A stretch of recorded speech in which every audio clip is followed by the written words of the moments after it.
What's up, everyone? Kappa wasn't here. He's having some technical difficulties. There he is. Rob Squared! There it is. This is a reunion show, and I say to you guys all the time that it's a special show because every night on here is special with you guys. Tonight's an extra special show because I have the co-creator. I have the brain trust behind this entire operation. The man that convinced me to do live streams, that gave me the confidence to even be on here talking tonight. Robert Capizzello, Rob Squared. The number 2 or the number 1, whatever you want to say, Rob in the world. What's up, brother?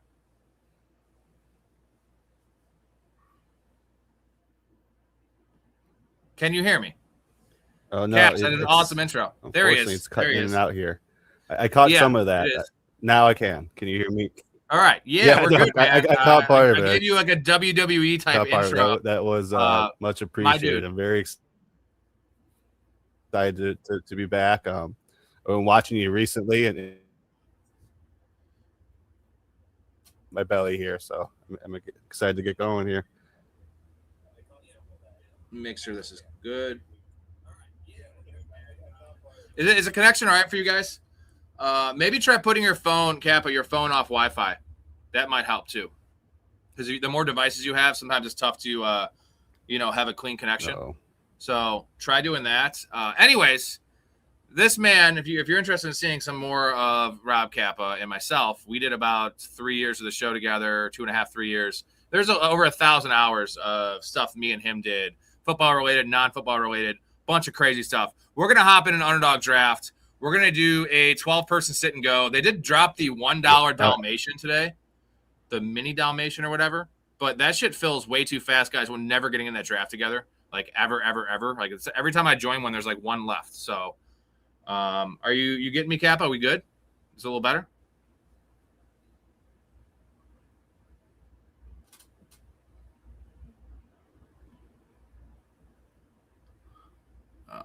Dakota, the little Dalmatian it fills up way too fast. Like they took away the slow drafts too. Dude, when I first joined, when I first saw it this morning, I hopped in 6 slow drafts right away, and they were all like one remaining to be full. And then when I've done some fast ones today, they're full right away. So there's no way we're all getting in the same little Dalmatian. So we're going to get this. I got on the screen right here, the 12-person, $3 draft. It's under the 2026 season slate. We're going to hop in and let's draft together. There is 4 out of 12 full. We're waiting on 8 people. 8 people. So let me know who's in, who wants to draft. $3, 12-person sit and go. Caps, is your connection getting any better? I think you can hear me. I'm hearing you clearly now. Okay, good. Yeah, it's going in and out. Can you hear me? We'll see how it goes. Yeah, I can hear you now. It's been a little tough, but yeah, dude, I love the little Dalmatian. I mean, you can win 20 grand in that tournament, but it's such a big tournament. Like, people do some wacky shit in it too, which I love. Like people are doing, just trying to fuck around because it's a $1 tournament. I'm taking it serious. I'm trying to draft unique teams, but not like giving away ADP too much. So I have a couple bangers I drafted earlier. And did you get in the draft, Caps? $3 12-person sit and go. There is waiting for 6 people, so it's 6 out of 12 full.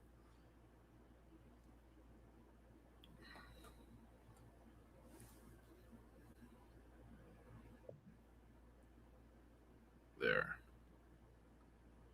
Here, this might work. Remove him. Let me add this one. There. Caps, are you in? Do you hear me?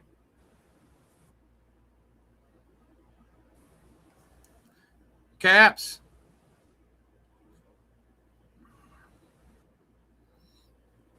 I'm going to try this. All right, we're going to get him back in a minute. We have waiting on 5 people, and we have it's Watson time from Dakota. I just added an awesome new clip. So whenever we talk about Deshaun Watson, I am going to be popping this clip in. Oh, that would be awesome. Thank you. So because, good. We're worried about that. That would be great. Plus, you scratch our backs, we'll scratch yours. Well, Jules, the funny thing about my back is that it's located on my cock.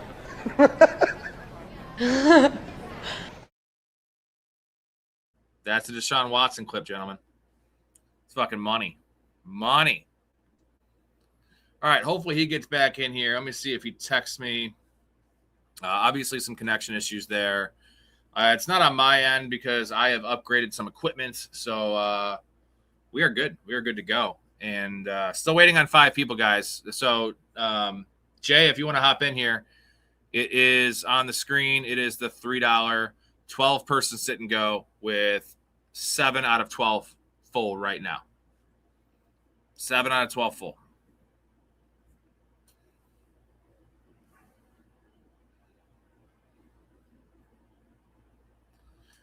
Are there still slow Dalmatians available, Dakota? Because I thought they took that away. Once it got up to like 30% full the tournament, I just saw 20-second drafts.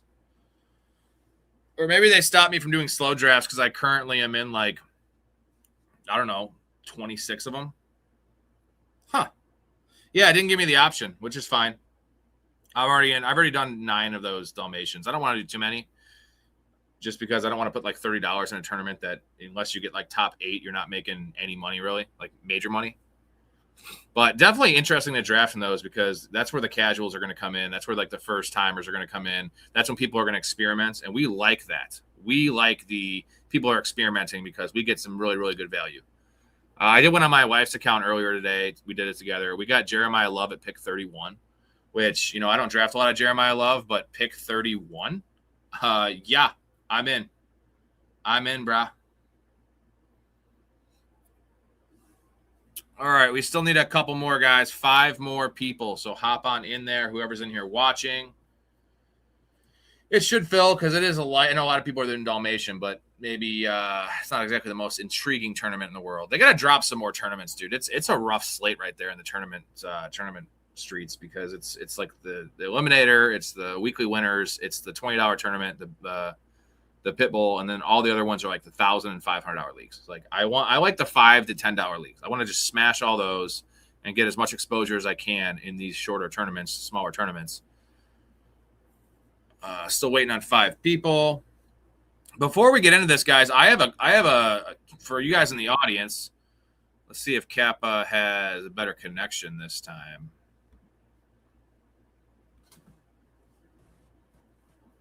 This is the $3 sit and go, Derek. $3 sit and go. Caps, what's up? You got me? Is it better? I still hear some like interference here.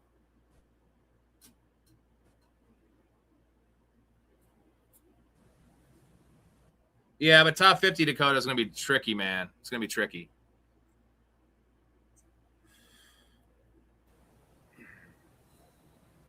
Yo, Caps. I don't know if he has me. Yo, do you hear me, Caps? Shit. I'm going to remove for now until his shit is better and he texts me because I get a lot of interference when he joins.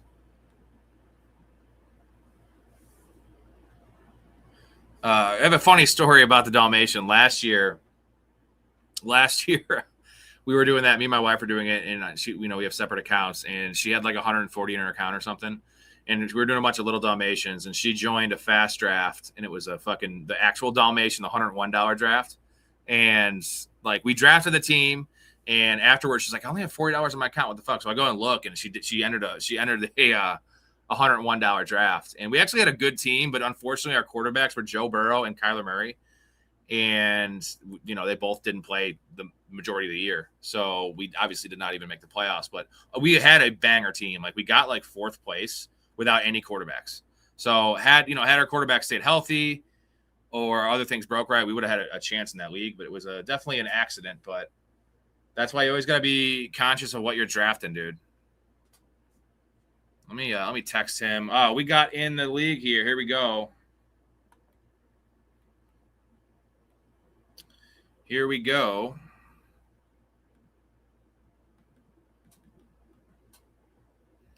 I do have a dynasty question from one of our Patreon members that he's curious about. We have a trade that he's looking to make. We've built this team. We did the draft about 2 months ago. It's a 10-team Superflex. It is a banger, dude. So we're in win now mode, and he has Tucker Kraft and Colson Loveland, and I'm like, you need to trade one of them. Who do we have in here? We have Montana. We have Jay right by me. We have Sunday Thunder. We have – that's it. Dakota, you didn't get in this one? Yeah, Caps. I don't know, man. It must be an internet problem for sure, because it is just super choppy, and I can hear it even in my headset when I can hear it like going in and out, even if you're not talking. Very, very accurate there, Dakota. Oh, Connor's in here. Connor's number 3. All right. So 1, 2, 3, 4, 5 of us in here from the chat. Kappa, did you make it in this draft? I don't think I see. You're Horsecock Johnson, right? I don't see that. Damn, that sucks, man. I was really excited about having Kappa on the program, and you know, it's like when you have a hot girlfriend, you want to like show her off. Like Kappa was the best man at my wedding. Obviously, the inspiration and just he was the show for 3 years, guys. So we will reconvene at a future time and figure that out. Who knows? It could be an internet issue on my end too, because as a host, it always will come through clear on my end. We got Christian McCaffrey going at 4 here. Reminder, guys, this is not a tournament. This is a sit and go, so it is not, it's only a 1 league situation.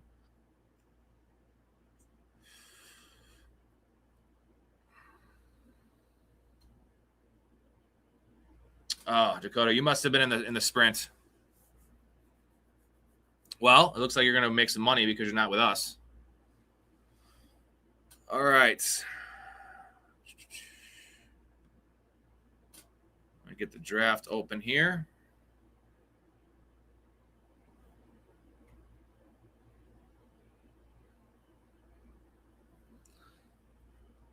JT at 6. JSN is still on the board for Montana. That's pretty lovely. That would be lovely. So I do like being at 12 in these drafts. Not a bad spot to be. Queue up a couple guys here. There. Sweet.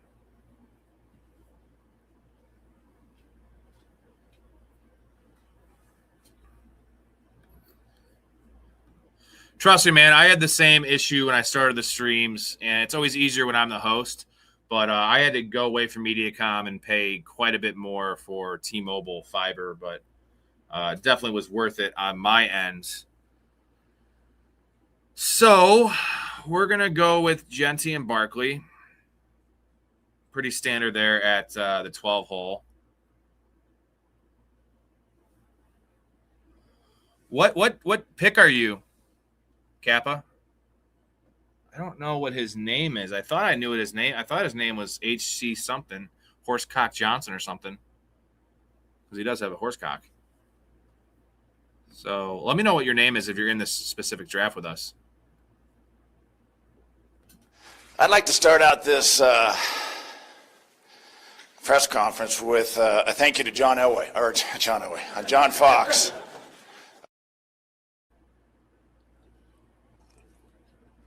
All right, Capo. Well, if you want to stick around, we'll do another one after this, and we can all draft together. Hopefully, we meet the goal. If not, we'll do it anyway. Shouldn't be hard. We only need 9 more likes. We need 5 subs or $10 in super chat, so that shouldn't be a problem. 11 likes already. Here goes Derrick Henry. Nice start for Montana, JSN, and Derrick Henry. We got Jay with Justin Jefferson and Marion Hampton. Derek has Puka. Connor with Jamar Chase.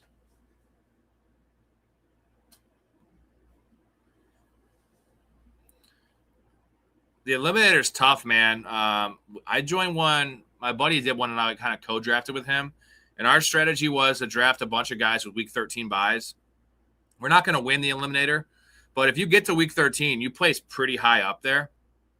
So that was our strategy. And I think with the weekly winners, what I've been doing on the weekly winners is drafting like 3 teams, or not 3 teams, but 3 bye weeks, and punting those bye weeks and then getting a full lineup every other week. Instead of spreading it out, I want to have the full lineup for as many weeks as I can. I just need to win one, not even win 1 week, but place pretty high 1 week. So I think that's an edge you can get in those instead of just trying to draft the best team. You still try to draft players at their ADP or around their ADP, but you draft you stack, but even not stacking. Like I'm going to take guys with week 6 buys, even if they're not a stack, because I know I'm punting week 6, for instance. I'm going to punt week 9 and week 13 or something. And the rest of the weeks I should have a full roster, which I feel like is a good strategy in the weekly winners. Trey McBride's off the board at 23, earlier than I usually see him go. There goes Breece Hall. Connor with Jamar Chase and A.J. Brown. Pretty nice little receiver room there. Yep. And what is the Bipocalypse this year? Is it 11? Because that is the most, that is the most bye weeks of any week.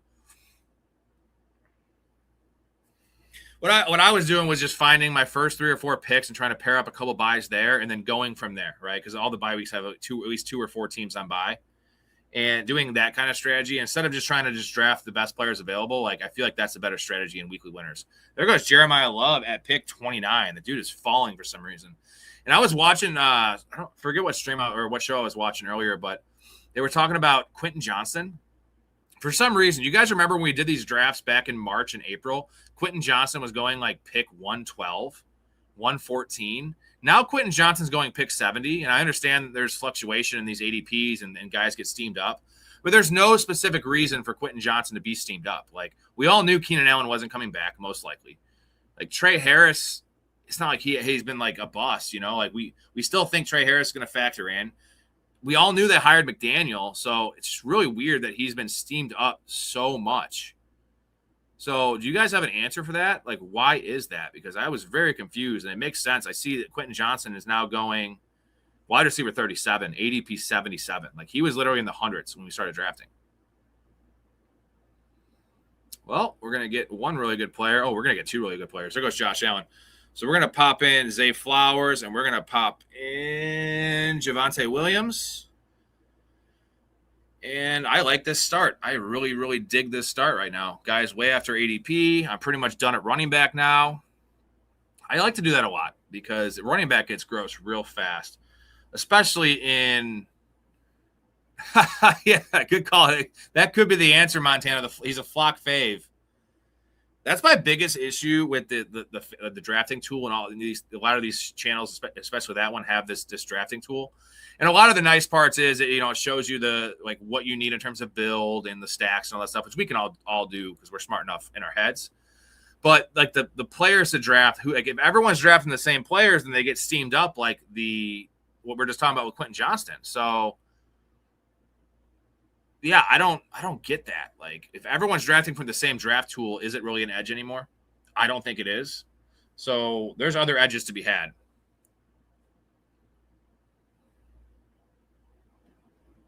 Dakota, with the eliminator, I was saying we punted week 13. So we want to get as far as we can. If you get to week 13, you're like in not big time money, but I think you're in like $500 to $700 range on a $10 tournament. What you don't want to punt is week 6, week 7, week 8, right? Like, we don't want to punt those weeks, but getting to week 13 is almost making it to the fantasy championship or the fantasy playoffs. And I think the final pool, like the last round, is only a group of 6 players. So if you get to week 13, you're in like the top 1,000, top 800, which pays pretty good money. I got to look at the numbers, but there's a reason why I did it. Yeah, dude. The fantasy footballers have been juicing up Johnson. I don't really watch them, but I have heard that. Are you planning a flag on who you're guessing with a top scoring wide receiver, running back, or tight end? Yeah, I think Saquon Barkley is right in there. I'm more looking at guys that I know are going to crush their ADP. And as you guys know, my number one answer based on how late he's going is TJ Hawkinson. That's the biggest jumper for me. He should not be going 10 and 21. Rashid Shaheed is a guy we've been drafting a lot. And, I think the secret's out, not just in this community, but in general, like Rashid Shaheed, especially in best ball, right? He is the definition of a best ball player. And you saw that with the Saints. Rashid Shaheed is, he'll have 3 or 4 big plays a year. When I'm talking big play, I'm talking about a 70-yard touchdown, which is all you need to make a week in best ball. And if they're going to use him more creatively and give him a little more, a little more like design touches and intermediate stuff, like Rashid Shaheed is a wide receiver too in Seattle. I absolutely love that.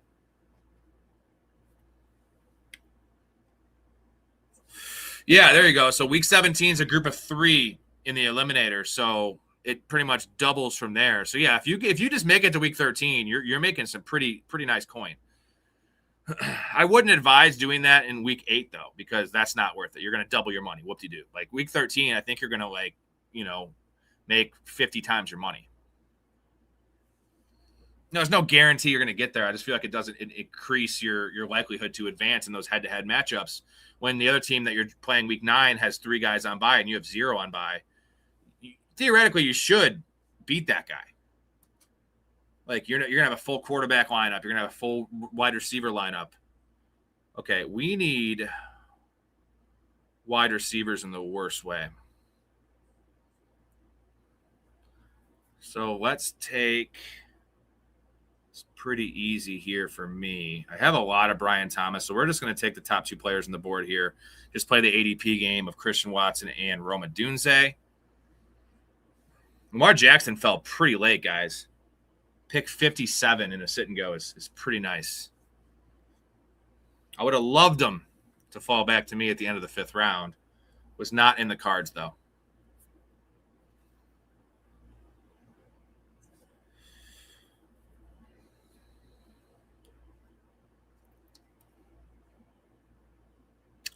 There goes Drake May. A little early for Drake May.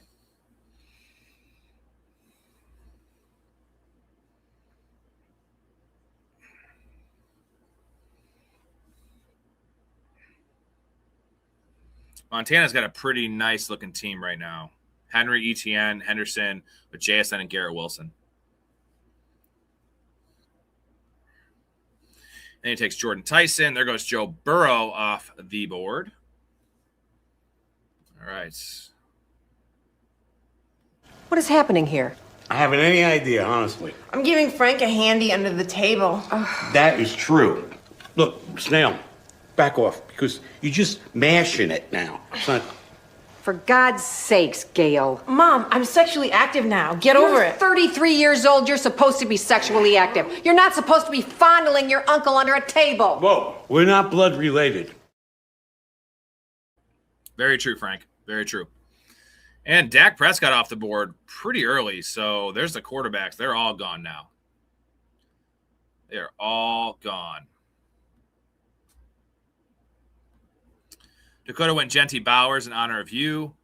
Well, I don't like taking 2 Raiders, but, I'm very high on – I'm not as high on Genty in half PPR. I did just take him at 12. Oh, because of the bye week thing. I see what you're doing now. Now I see what you're doing. There we go. It makes sense, though, right, Dakota? Look at we got to do the math and the payouts. But I think the payouts would be pretty nice in week 13. I think part of it was I didn't love the team we were drafting already after like 4 or 5 rounds. We had a couple week 13 buys. I'm just like, fuck it. Let's throw in the towel on winning this thing because I don't think it had the capability of doing that. And let's just see if we can make it to week 13. Now, most certainly, if you do that, the strategy, you're not winning week 13 if you have 7 players on bye in week 13. Which the guy you're facing is going to fucking love it because he gets a bye week essentially.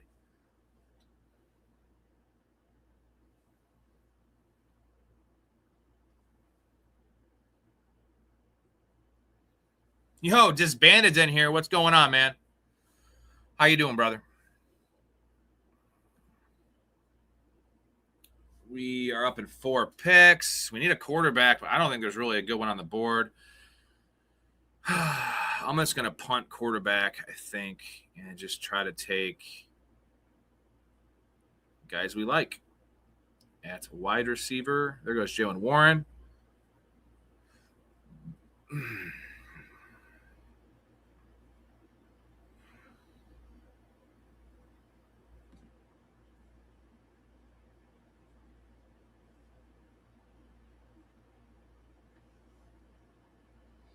Now I got Dakota on to something. He's on to something here. So that's lovely. You're taking good players that, are week 13 buys. It's a beautiful strategy, right? So Ooh, this is falling pretty nice to us right now. I don't like taking Kraft when I have Christian Watson, but highest ranked player on the board for me, and we're going to take Sutton as well. So we're going to have to make quarterback work late, which I'm not too worried about here. Dude, just keep on taking week 13. Try to take Tyler Warren, Dakota. He's got a week 13 bye. If you can get him in the 5th round, I doubt you will. Where did he go in this one? Yeah, you could. He went 5-10 in this draft. He goes around pick 65. I think we're onto something, Dakota. I'm telling you. I thought it was a really good idea because the eliminator and the weekly winners are a little easier. The eliminator is a really weird tournament, right? Top 96 finish. There you go. So if you make it to week 13, you make $2K on a $10 thing. $10 tourney. Okay, I'm gonna join some more weekly winners now. Some more eliminators now that I think we hammered this strategy in there. I'm surprised more people aren't doing it because it's a late buy, and there is a week 14 is the last buy, but there's only I think 2 teams on it. Where week 13, I think there's 4. Now, what is Is Buymageddon week 11, guys? Can someone check that out for me? Fact check that for me. Dude, it's okay. It's probably more than 96, but it's not like 400 because it goes half every week. So it pretty much double. So you double from week 17. So 6, 12, 24, 4. Dude, it might be top 96 if you get to week 13. Like I said, my strategy in weekly winners is to punt 3 weeks and then try to get a full lineup the rest of the way. Instead of trying to spread the buys out, you're less likely to get a high finish that way. Because all you need is 1 week in weekly winners to make $600. And that's not even winning the week. That's just getting like a top 30 finish.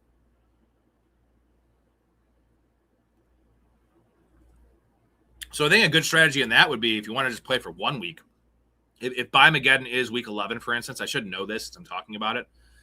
Don't draft any players that has bye week 11, and you have a good chance to, finish pretty high week 11 because a lot of teams are going to have guys on bye. Yeah, stacks are definitely mandatory in weekly winners because you want that upside. Essentially, it's a 1 week thing, right? So that's the reason we stack in tournaments. So, yeah, I would say the same bye weeks and stacks go hand in hand because a stack would have the same bye week. That's like the ultimate goal. But I'm fine with just drafting guys that have the same bye as well. Because I just want a full lineup, right? As many weeks as I can. All right, Jackson Dart's off the board. I got to see if I can make this team work because I do not have a quarterback yet. A couple dudes I don't hate here. Good running backs available as well.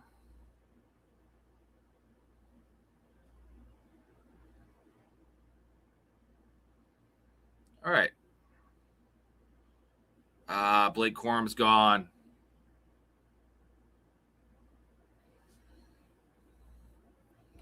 Derek, I forgot to upload the clip. I have a clip specifically for you in these drafts. I don't think Derek got in this one, but I'll have to do that in the next stream. But you're gonna get a nice chuckle out of it. I don't want to spoil it. I'm not going to spoil it for you guys.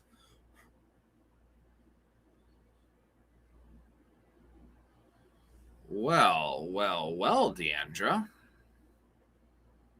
So we have a good tight end. Kenny Gainwell's available. That might be a nice pick for me to end running back off with. So there goes Stafford.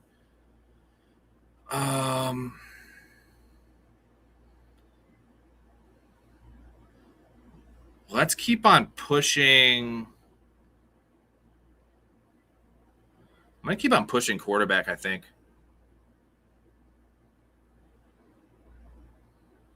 That's what I'm going to do. I'm going to keep pushing quarterback and just have a stacked roster.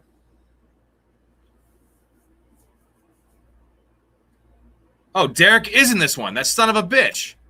You did. So I'll kind of spoil the clip a little bit. Derek's new nickname on these streams is the American Sniper. We're calling him Chris Kyle. So, I wish you could change your underdog name to Chris Kyle, because that's a really good name. And yeah, screw you, Chris Kyle. So I have an awesome American Sniper clip I'm going to upload and share it for you guys. I don't have it uploaded now, so God damn it. Here, I got another one for you, Derek. You're planting a baby monitor? Yeah. A lot of people are bugging their babies these days. I guess babies can't be trusted. What exactly is it you're expecting to find here? A lot of shady shit. Like what? Like maybe Bruce is banging dudes. Why would that be shady? Maybe the dudes are babies. What? Bruce is not banging any baby dudes. Look, we're... Derek is not doing that either. He's just sniping all of our players. God damn you, Derek. They actually weren't really on my radar as much because I didn't think they'd get back to me. I got a pretty tasty squad so far. Genty, Barkley, Javonte Williams, Kenneth Gainwell, done at running back. I have Zay Flowers, Christian Watson, Roma Dunze, Cortland Sutton, Ricky Pearsall, and Tucker Kraft. So no quarterbacks yet. So we're going to have to figure that out. But a lot of these teams, this guy could screw me. So this guy's got 3 quarterbacks, the Joker. But no one else has more than 2. And this is a sit and go, so I doubt he's going to take a 4th. I'm just going to have to spam some shit late quarterbacks and see how it works out. Doesn't mean I'm not going to take a wide receiver here. I will push it as far as I can. If the proper players are there. Let's see. Yeah, we'll keep pushing it, man. It's my dad's favorite REO Speedwagon song. Keep pushing. It's a really cheesy song, but REO Speedwagon is really cheesy, but they're very catchy, and I understand the appeal. Are you talking about Genty? I mean, dude, Genty was pretty good last year on the absolute worst offense in the NFL. It's going to be so much better this year, dude. It has to be. It has to be better. That was just awful last year. Genty still scored 10 touchdowns last year, right? And, I think he can catch 60 or 70 balls this year. I am much more about Genty in full PPR. My line is I would take Barkley over Genty, so in half PPR. So essentially that's what I did. I just took Barkley second because he was lower in ADP, and I just went with the top guy. I would take James Cook over him. I still want Genty over Walker and Derrick Henry, other guys I have ranked pretty high. Definitely want Genty over Marion Hampton. So I would have Genty ranked, let's see, 3, 4, 5, about 6. Well, they got Tom Brady, in the ownership group. I do really like Kubiak, man. I do really like Kubiak. Like, they have a professional coach now, so they got that going for them.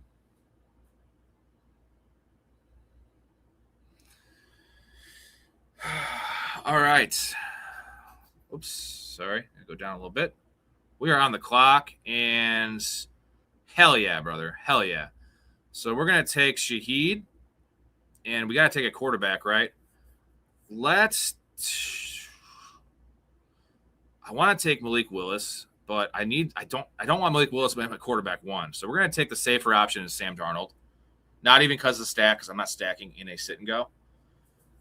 So we're going to have to pair 2 other quarterbacks with Sam Darnold. I can't believe I got Shaheed in a draft with you guys. It's been like 8 drafts since I got Shaheed. He's always on my radar. He's always in my queue, like ahead of his ADP. And I finally got him. Only 5 picks ahead of ADP. Wow. Thank you, guys. I appreciate you. Chris Kyle, thank you for not taking Shaheed. That is much appreciated, dude. So our squad, man, we have 6 receivers right now and 4 running. We're done at running back. I could take 1 late. We're pretty close to done at wide receiver. We just need to figure out the onesies right now. Would have liked Mark Andrews to fall back to me, but that wasn't going to happen.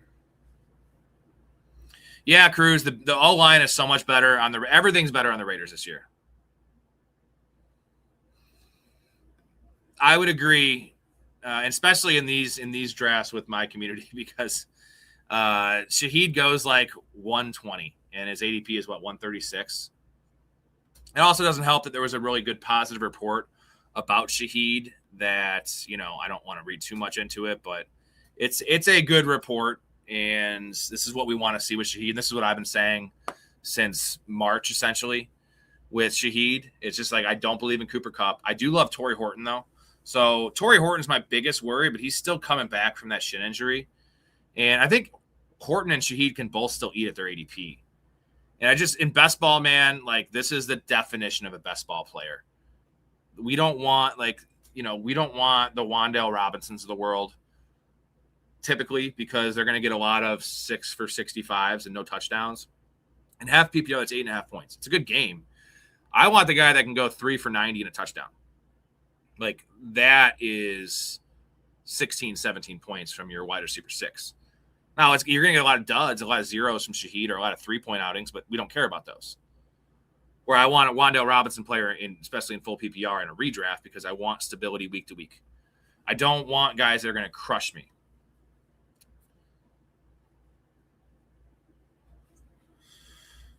Gunga Galunga. What is that from, Dakota? Why can't I think of that? Gunga Galunga. Oh, is that Caddyshack? You know, the thing you do with Schmales is you cut his hamstring. He'll be pushing everything off to the right. You're over there off Briar, right? Yeah, you got a pool over there? Yeah, we got a pool. We got a pond too. You know, pond would be good for you. Yeah, or pool. Whatever works, man. All time stuff. And we need a tight end for sure. Like any of these dudes. Can't take him. So let's take. I don't want to get left out at quarterback here, so.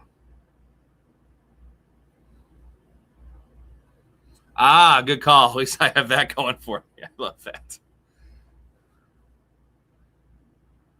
People don't say anything about you as far as you know. Daniel Jones. Don't like that pick at all in a sit and go. Not one bit. And then let's take my favorite player to draft way ahead of ADP. He's not falling back. Mr. TJ Hawkinson. Welcome to the squad, dude. Welcome to the squad, TJ. Another player it's hard for me to get. I think everyone here is reaching on him a bit.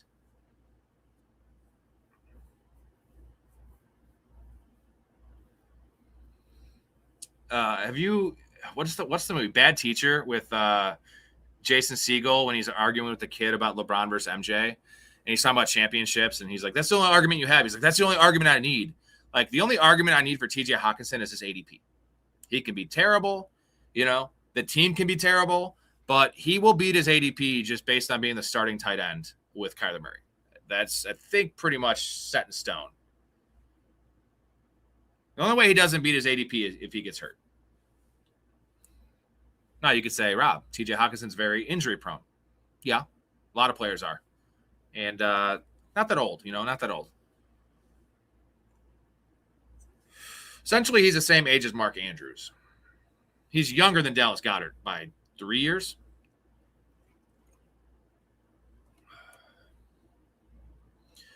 I am not drafting that much Kyler. Like, I drafted Kyler in the first 6 drafts I did. That's the reason I actually got on drafting so early, is because I was looking at Underdog earlier when they dropped their ADPs, and this is when Kyler was still technically on the Cardinals. He was like quarterback 25. I'm like, I am getting on Underdog right now, and I'm drafting as much Kyler Murray as I can before he goes to the Vikings, because I was pretty sure he was going to the Vikings. And then since then, I've probably drafted him 10 times. So I'm probably at 7%, 6% on Kyler Murray, which needs to go up because I still think Kyler Murray is a value at his ADP. I don't take a lot of Justin Jefferson, and I'm warming on Jordan Addison. And I think TJ Hawkinson is just a fine, pick in a vacuum. I don't need the stack with TJ Hawkinson. Now, where I might take some more Kyler Murray is in my high stakes redraft leagues when I punt quarterback. He will be my second quarterback in a lot of teams. I will go Jared Goff, Kyler Murray, something like that. Or sometimes just push it off and take Kyler Murray and Malik Willis, and it's full PPR. So in full PPR and a 4 for a passing touchdown, I am fine with having a bum quarterback because I just want to have the most – I want my flex to be an amazing player. That is the edge you can get there. I want to take an elite tight end possibly. I want those things, or I want 2 RB1s. And it doesn't matter what my quarterback does, right? Where Kyler Murray is a nice blend of floor and ceiling, in my opinion, in that format. All right, we have 3 more picks. Guys, 7 more likes in this video. If we get 7 more likes, we fire up another draft. We have draft grades coming after this. We have some time. 5 subs on this stream, we go to another draft. Anyone signs up for the Patreon during this stream, we do another draft. Or $10 in Super Chat, we do another draft. We have no subs, 13 likes. We can get 7 likes, right? We can get 7 likes. Hit it. Slap it. Smack it. Whatever the people say. We need 1 more tight end, and we need 1 more quarterback. And there's a couple decent options out here. Not good. So, kind of like this team. There goes Jerry Jeudy. Luther Burden 2.0. Actually, Luther Burden's Jerry Jeudy 2.0. I think we all agreed on that one. Ray did not agree with that. He did not agree with that at all. So that crafts by 11. All right. Just going to take a couple bums here.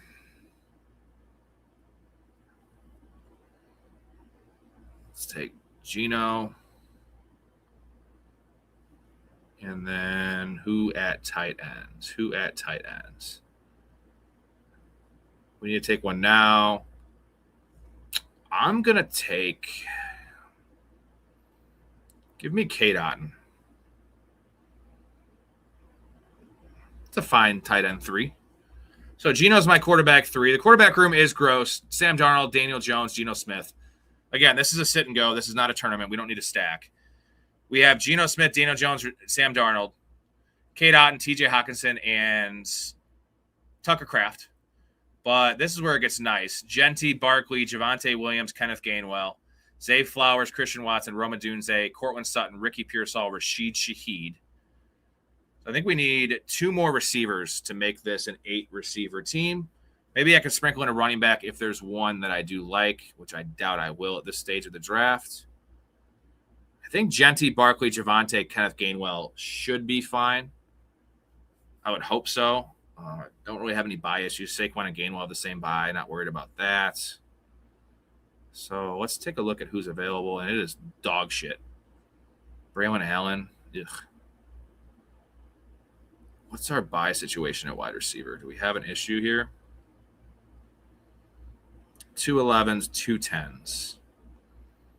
And we have 6. So that's 4.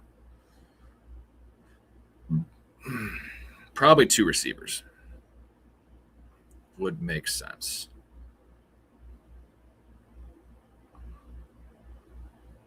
Yeah. There goes Jeremy Bernard. I was just about to queue him up.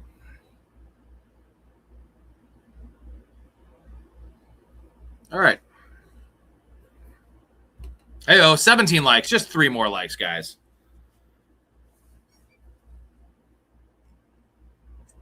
Stick around in the chat. We'll do draft grades after this draft is over, and then we're going to hop in another one of these sit and goes, and you can draft with us, guys. Let's all draft together. Try to get like 7 or 8 of us in here in the next one. We have 5 in this one. Not bad. I think our record is 9. We've had 9 out of 12 in these drafts before, and these aren't private drafts. These are just public underdog drafts. I think one of these times we're going to get 11. 12 might be tough to get because a random will probably join in the process of us joining, but it would be great to get 11. That would be lovely.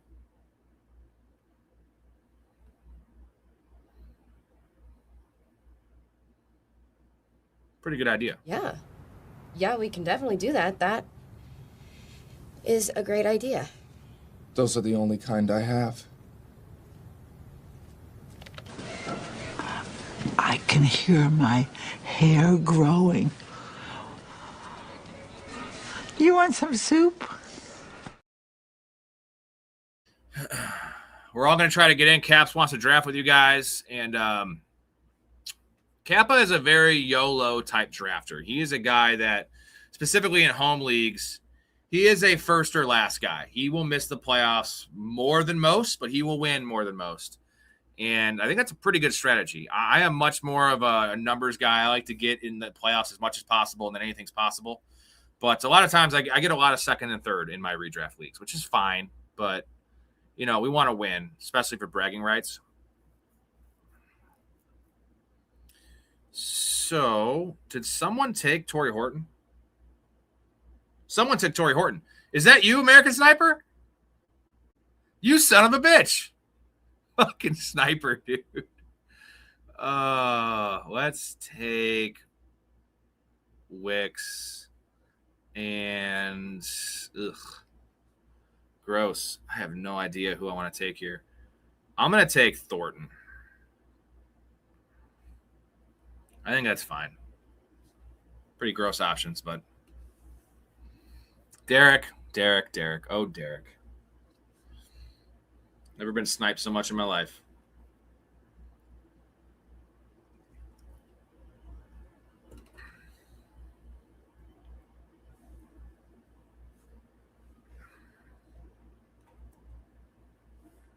I gotta change my banner because I said 30 likes, but I want to get Cap in a draft, so I'm gonna bend the rules a little bit to get Caps around drafting with us because that's what he showed up here for. Also to talk to me, but you can hear me at least, Caps. You see my awesome hairline, all the cool stuff that you get here on this program. So tomorrow we're going to draft again, and then Wednesday the Chaz is coming on. We're going to start our weekly segment diving into position by position with the Chaz.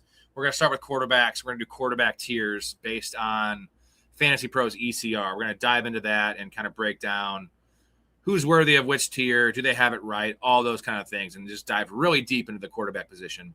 We'll follow that up by tight ends and then running backs and wide receivers. I'm cooking up a lot of really nice segments for this year.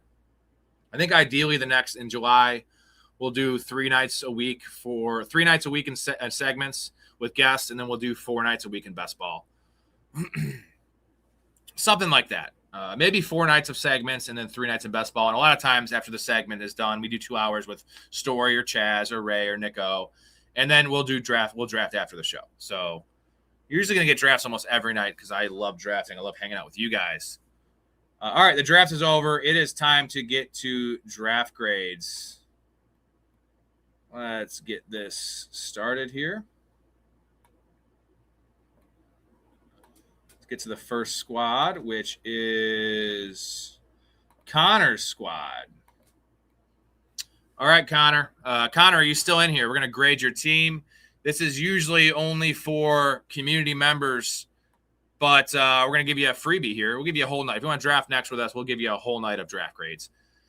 Let's get into it. We have Caleb Williams, Baker Mayfield, and Tua at quarterback. No, he's got Caleb and Baker on bye. So that's one issue in a sit and go is there's a good chance Tua's not starting week 10. But other than that, I do like the quarterback room. Kyron Williams, RJ Harvey, Isaiah Pacheco, Tyler Algier, and Jaden Blue at running back. Don't love Harvey as a 2. I do love Pacheco. So I think the wide receiver room is going to be really stacked here. We have Jamar Chase, A.J. Brown, Jamison Williams, DJ Moore, Matthew Golden, Deebo Samuel, and Tank Dell. Money in the bank, bro. Sam Darnold, Oronde Gadsden, and A.J. Barner. So really good tight end room. A+ for the wide receiver room. DJ Moore is your 4. And I love Matthew Golden there as your 5. Deebo should find a landing spot. He'll be drafted higher once that settles. And Tank Dell is a nice little dart throw there. So issues here is just the bye weeks at quarterback. Potentially Tua is going to start the year. I think we all know that. But I expect Penix to be playing week 7 if Tua isn't awesome. So that is an issue there. And the running back room is a little weak. So Kyron is a 1. Harvey has a 2. He should be a 3. Isaiah should be a 4. You're 1 running back light here. But the wide receiver room could and should carry your team. I'm giving this a B-. For the quarterback bye issues, potentially, and then the weaker running back room. What do you guys have for a grade on the squad? It was close to being in the B+ A- range. I feel like if you had a different quarterback, if you had Kyler Murray with a different bye, that would have gone from B- to B. And if you just had RJ Harvey as your RB3, you might have had to sacrifice your wide receiver room. So I don't know how that would have changed too much, the grade, because you would have a worse wide receiver room. But I think you went a little too heavy a wide receiver. And again, the quarterback bye thing. Jay says B- with quarterback stitch. Okay, so I think that's right in the same realm that I had it at. Guys, 2 more likes in the video. 2 more likes, 4 more subs, 10 super chat dollars. We're going to fire up another draft. Let's get to Derek's squad. American Sniper here, Chris Kyle's team. He's got Jaden Daniels, Jacoby Brissett, and Carson Beck. So he locked up the Cardinals quarterback room there. I do like that. Pretty safe. Safety right there. Jeremiah Love, Bucky Irving. You can super chat, Connor, or if you want to actually do something better, which is even better than super chatting, is joining the Patreon and getting in the community, which is the best way where I get the most of it. And also you get the most out of it too, because you get to be a fanatic. You get to be in the Discord. You get all the awesome stuff. Play redraft leagues with us. You get access to my bets. You get free merchandise. There's a lot of shit on there.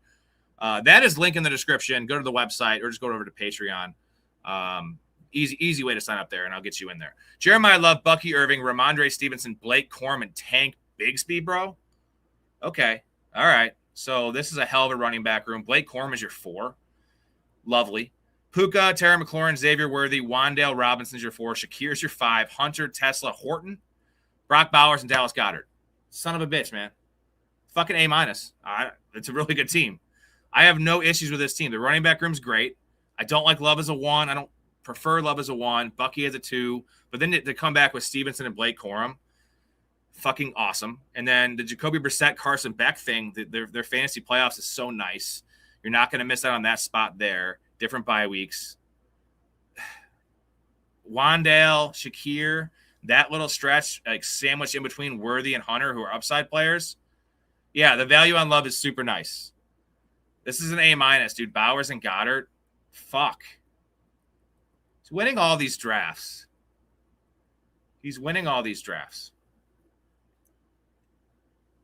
Do we all agree this is a B+ to A-, right? This is a fucking good team. One more like, guys. We got to go to Montana squad here. Trevor Lawrence, Tyler Shuck, Aaron Rodgers, all separate bye weeks. Nice. Derrick Henry, Travis Etienne, Travion Henderson, JCM, and Sean Tucker. With JSN, Garrett Wilson, Jordan Tyson. Dude, Derek, I'm not going to look at your goddamn value anymore. I gave you an A-. Like, no more. Hell of a team. I'm fucking with you, but like, it's every time with this shit. You have not drafted a bad team since you did that Jadarian Price thing and you took 7 running backs because you panicked. Since that draft, I think the worst grade we've given you, like as a community, not just my grades, is like a B. Like he is just on fire. He is on fire. You know, you get in that sweet spot in golf where you just can't make any mistakes, or in any sport. Like you're in the zone. Like you're actually in that zone. You should probably do the $500 draft. Just kidding. JSN, Garrett Wilson, Jordan Tyson, Quentin Johnson, Michael Pittman, Jalen McMillan, Calvin Ridley. So that's a solid quarterback, wide receiver room. I love the running back room with Hendy as a 3. Quarterback room's a little light, but you have 3 of them. Tyson as a 3, Quentin Johnson. I don't love those picks, but Mark Andrews, Juwan Johnson, Connor with a $20 banger. Guess what? I got to do a beer chug now. Appreciate you, my dude. And we're doing another draft. There you go. And we hit 20 likes. Look at that at the same time. Love you guys. He says the 1.6 and 1 through 9 is ideal for Superflex drafts. Yeah, because you get your option of a top, you get your option of Gibbs, Bijan, if you want to go that route, or you still get Jaden Daniels, Drake May. You get an elite quarterback, or you get the elite of the elite running backs. I'm trying to think, is 10 even better though? Because if you want to go quarterback, you still get that realm of quarterback, but you might still get Puka or JSN, right? So Superflex is really interesting now because it's not like it used to be. Like in the past, back 4 was awful because of what wasn't enough elite quarterbacks that were dual threats. And now it's like we have a top 5, a top 5 in terms of PPR, skill position players. Appreciate you, Connor. So what do we think about this team for let me read this again. Sorry, we got a little distracted. I owe Montana a legit grade because Montana is a professional on the Patreon. He's a community member, and we love Montana around here. Trevor Lawrence, Tyler Shuck, Aaron Rodgers, acceptable. Derrick Henry, Travis Etienne, Travion Henderson, JCM, and Sean Tucker. Don't love Sean Tucker, but I love JCM as your 4. Jordan Tyson, Quentin Johnson, I don't love those guys, but Pittman, McMillan, and Calvin Ridley are pretty nice floor options there. And the tight end room is super solid. I don't know why you drafted Darnell Washington. I think you have a soft spot for Darnell Washington, but Mark Andrews and Juwan Johnson are more than capable This is a solid B. Dude, these teams are all really good. I want to actually what we should do one of these nights is go back and look at the other 5 or 6 guys that we're drafting against. I'm guessing they all get like C minuses because their teams have to be bad because we're building some bangers here. What do you guys think about this team? I have some issues with the wide receiver room. Top 2 are awesome. I don't love Tyson as a 3, but I think Quentin Johnson and Michael Pittman and McMillan and Ridley are enough to kind of make this work. And your flex is gonna be typically Travion Henderson. So. Correct. Your starting lineup, Connor, and then it is total points per week. In this, these are sit and goes, so this is not a tournament. This is just a 12-team league, and the winner top 3 gets paid out. But yes, it's a 1 quarterback, 2 running backs, 3 receivers, 1 flex, and 1 tight end. That is your starting lineup. 18 rounds. What do you guys have for a grade on this squad? Derek says B-. I think that's pretty fair. It's not quite as good as Derek's team because no one drafts as good as Derek. All right, Jay's team here. We have Josh Allen, Matt Stafford, Fernando Mendoza at quarterback. I don't know why you took Mendoza. First thing, you don't need Mendoza. You have Josh Allen and Matt Stafford. That's plenty in this format. Marion Hampton, Bashal Tootin, Tony Pollard, Jordan Mason, Dylan Sampson, and Mike Washington, Justin Jefferson, Luther Burden, Brian Thomas, Josh Downs, Jalen Coker, and Elijah Surratt, with George Kittle, Hunter Henry, and Greg Dulcich. So the running back room, only 6 receivers. So I think you needed more than 6 receivers, man, on this squad. Like the Mendoza pick is a killer for you. If you just took your 2 quarterbacks, you had a good quarterback room with Josh Allen and Matt Stafford, like above average, almost elite in my opinion. And Bashal Tootin's okay as a 2. Tony Pollard's actually a fine 3. I don't hate your running back room's fine, but you get down to the wide receiver room. Like I like the top 3. But you get down to Josh Downs as your 4, Coker and Surratt. Like there is a lot of volatility just in numbers here. And then the tight ends, I think you should have rolled with one of those need to be a 2. One of the onesies needs to be 2. To have 3 and 3, this is a build issue here. I don't hate the players. His 5th running back is his 5th. I'm trying to look. I can't really read this. His 5th running back. Oh, here it is. I found it. I want to talk to Samson. Climbing to the moon like that bitch Alice Cram. Nice, Derek. So I gotta go C on this team. The build issue, maybe even C-. I'm sorry, Jay. I gotta call it like I see it. I don't like the build. I don't like 6 receivers. And I like the top 3, and I like Josh Downs. I do like Jalen Coker too, but it's just not enough. Like you put too much into onesies on this team, and you're gonna really, really struggle at flex for the squad. What do you guys have for a grade? I hate giving bad grades, guys. I really do. Especially to Jay. Jay is a fucking goat, man. We love you, Jay. Jay was the father of this show, but now we have a fantasy dog who's even older than Jay. C- a C, so I'm kind of right on. Okay, be nice on my team. We'll see. I think I like my team. Jay, what do you think about this squad? I want to hear what you think. Yeah, but is Tony Pollard and Jordan Mason really like a good, it's not an ideal flex. It's fine in a half PPR. Mendoza's like, how is Mendoza even going to see his lineup once this year? He shouldn't because Josh Allen's going to be in there about 12 weeks. Matt Stafford should be in there the other 5 weeks. And if he does see your lineup, Mendoza's going to make up 3 points on those guys if he has a big week. So, that's my biggest issue. And if you're going to need Mendoza, you're not going to win this league anyway because it means Stafford or Josh Allen got hurt.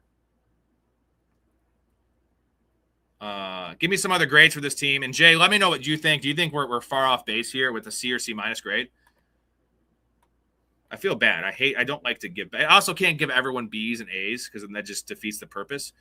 Let's go to my squad here. We have Sam Darnold, Daniel Jones, and Geno Smith at quarterback. Super gross. I waited really long to take my first quarterback. Ashton Genty, Saquon Barkley, Javonte Williams, and Kenneth Gainwell. Little light. I do have a little bit of a buy situation there. I still have Genty and Javonte in week 10. That's kind of late to have that issue.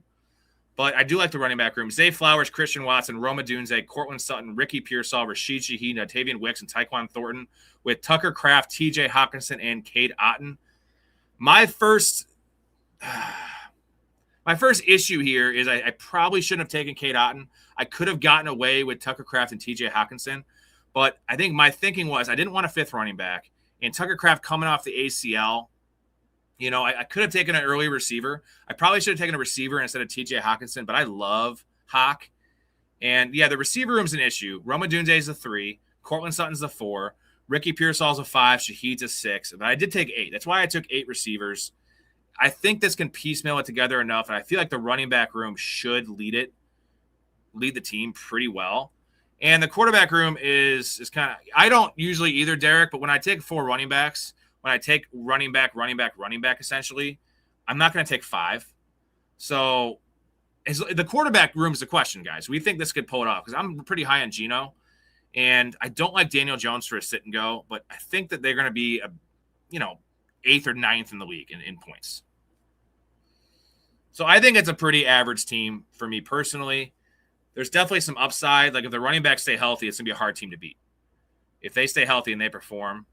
But if they don't, then I'm totally fucked because I'm very, very thin there. Kappa says D-. You son of a... You know what? You should have said D+, you prick. Looks good to me.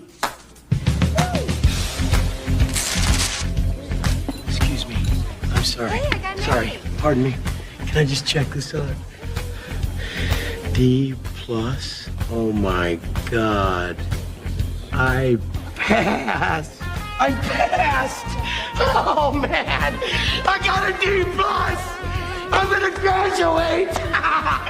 I wish we'd known each other. This is a little awkward. D+.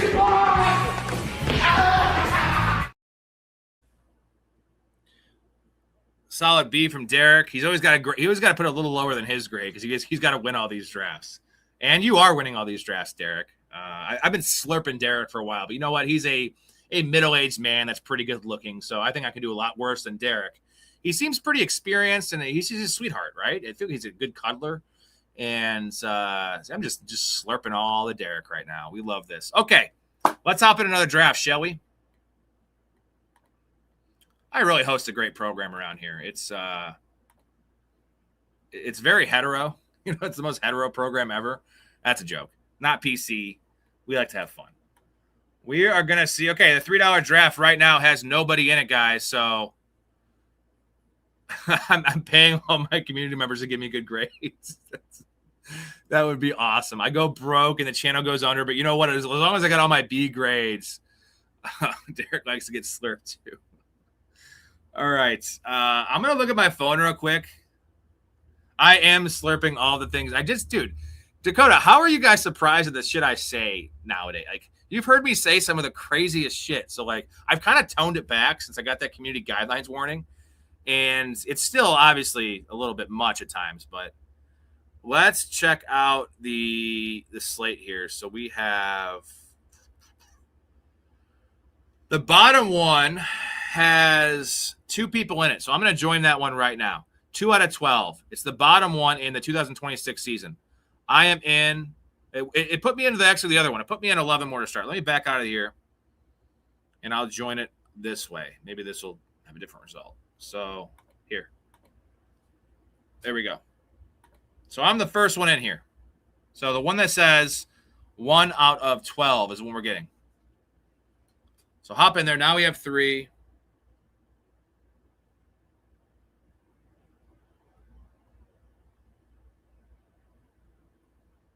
I will beer chug too. I didn't forget about that. 1 second.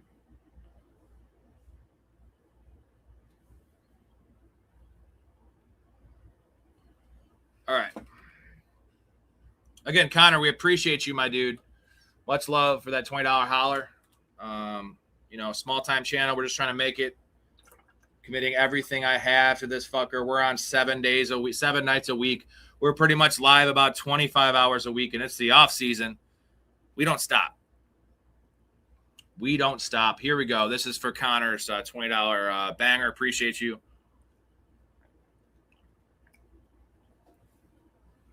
Yes. Yes. Here you go.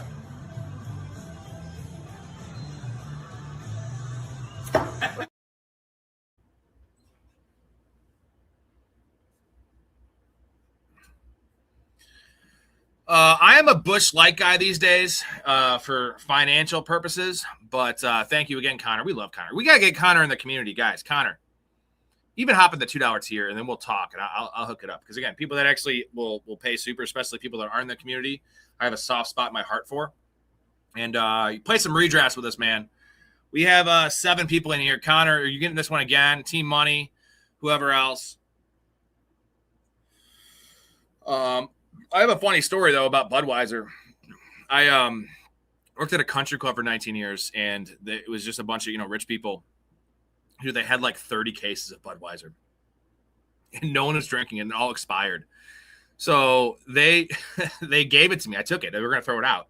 So I had to drink 30 cases of Budweiser, and I finished them when they were 8 months expired because I drink a lot. But 30 cases of Budweiser, and it's pretty good. I don't mind. I prefer those over Bud Light, right? I like Coors Original. I like Coors Banquet. I don't like MGD. I think MGD is the bad one. Real D-Gens drink Outlaw. I told you I found Outlaw for $12 for a 30 rack, and I bought one because I wanted to try it. And it's okay. It's not the best. It's kind of like an old style light. But then I went back there and it was $16 for a 30 pack, and I get Busch Light for $17. How much for a beer chug? Typically it's a $20 Howler Montana, but I pretty much do it for anything. I mean, not a $2 super, but yeah, I do like chugging beers. I have a comment to get here. Team Money, what's going on, dude? Recently did a draft. My first 6 picks were CeeDee Lamb, Saquon, Malik Neighbors, Travis Etienne, Kyle Pitts, Joe Burrow. What is the context of this Team Money? Is it a 10-teamer? Is it a 12-teamer? Is it full PPR? Is it redraft? I'm guessing it's redraft. Is it best ball? So give me some context on this, and we'll talk this out for you. I do have a question for you guys, though. So this guy hasn't been around too much. His name's Murrow. He joined about 3 months ago or so because he wanted me to help him with his dynasty draft. He's still in there, and I've been helping him every step of the way. He'll be in the streams once the season starts, but he has a trade that he wants. That we've made 4 moves already on this team. I got to get your guys' opinion. So here's the team. So I didn't upload the trade picture. Anyway, here's the team. It's a 10-team dynasty startup superflex, full PPR. This team is bonkers. We have Drake May, Ashton Genty, Bayshell Tootin, A.J. Brown, Jalen Waddle, Colston Loveland, Marvin Harrison, Garrett Wilson, and Caleb Williams. And then here's his bench. His bench is, I'll get to your comment in 1 second, Team Money. His bench is, he has Chris Rodriguez, Blake Corum, Kenny Gainwell, Tyler Algier, but he has Brian Thomas, Josh Downs, and Tucker Kraft. You can see Tucker Kraft in the bottom there. Tucker Kraft is on his bench. So he has Tucker Kraft and Colston Loveland. So I'm like, we have to move one of your tight ends because he's in win now mode and he has a nice future. So the trade offer, let me read you guys the trade offer. I forgot to load it up on the screen here for you. But the trade offer is, he gets Kenneth Walker, Brian Robinson Jr., and Carnell Tate. He trades away Jalen Waddle, Tucker Kraft, and Bayshell Tootin, and a first-round pick in 2028. Is that too much? Do you guys think that's too much? I think it might be, but I'm Kenneth Walker. If you add Kenneth Walker to the starting lineup, and you're going to replace Jalen Waddle with Carnell Tate, but you also have Brian Robinson on the bench, so you have receiver depth, and you're essentially kind of giving away Tucker Kraft in this deal. But Kenneth Walker, if you add Kenneth Walker to this team, Genty, Walker, A.J. Brown. Now you add Marvin Harrison, Carnell Tate / Brian Thomas. You have Colston Loveland. I think it's too much. I think he can do it for less. I feel like it's fine for him to do it because he can afford to do it, but why lose the trade? That's what I told him. I figured I'd bring it up to you guys. You know what I mean? See what you guys thought. But I think it's too much. Good call. So I'm going to tell him that. And I think what we're going to do is rework the deal. You always counter offer deals. I got you, brother. Cheers to you. Cheers to you. Montana is a newly upgraded professional in the community. One of the newer guys. So I want everyone to get to know Montana. You'll be seeing him a lot in the streams, obviously, and the Discord. He is playing in our best ball league on Sleeper. Guys, we do have one spot left in the best ball league. We're going to have another one, I think, but it's a $50 league on Sleeper, 12 teams. We're going to do 24 rounds in this fucker and add a flex spot. We also have 2 redrafts available. One has 3 spots left. One has 8 spots left. So we're going to do as many leagues as you guys want to do with I'll be in every one of them. I'll commission them all. Mouth will be in them. Obviously, all the guys and here in the community. All the co-hosts will be scattered through the league. So it's going to be a good time, good talking point on the show this year.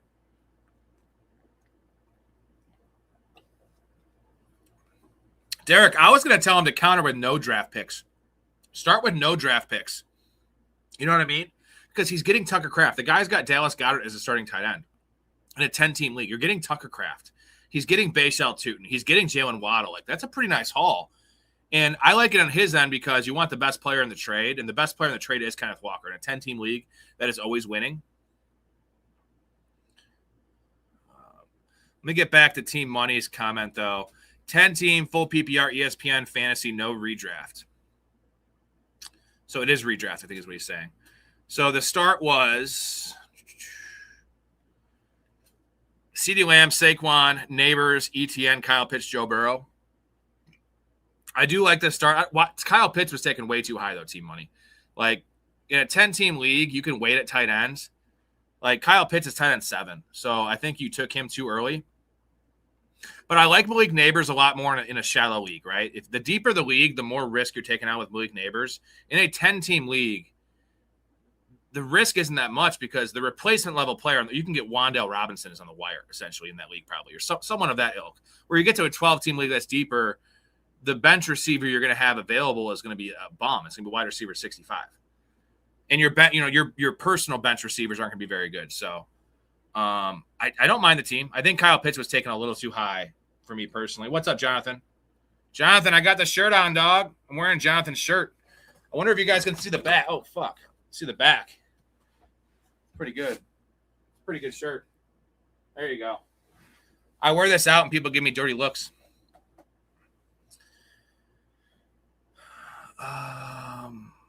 All right, there it is.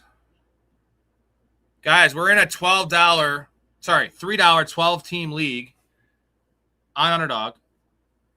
We need a couple more people to join it. We have 6 people in here. We need 6 more. Would you rather never have a first-round draft pick at fantasy ever again or have to eat just the meat and the bun the rest of your life? Well, our buddy Bones used to do that all the time. But I would rather eat the meat and the bun the rest of my life because it's different for me, Kappa. We're not talking about best ball. We're just talking about redrafts, right? Or if you're talking about best ball especially, but just redrafts. I've been playing 25 leagues in redrafts since 2011. And now I'm going to play 40 this year, Kappa. I played 36 last year. I'm upping it to 40 redrafts. Like I would have to quit fantasy because if I don't get a first round pick, like I'm not winning anymore. I'm going to probably lose money every year. And no, I'm not doing that. I could find other things to eat. Right? I become vegan. Imagine me as a vegan.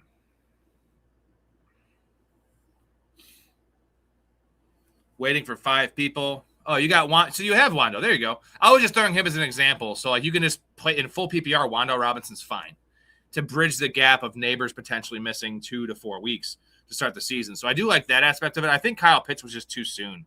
Like how many tight ends were already taken by the time you took Kyle Pitts?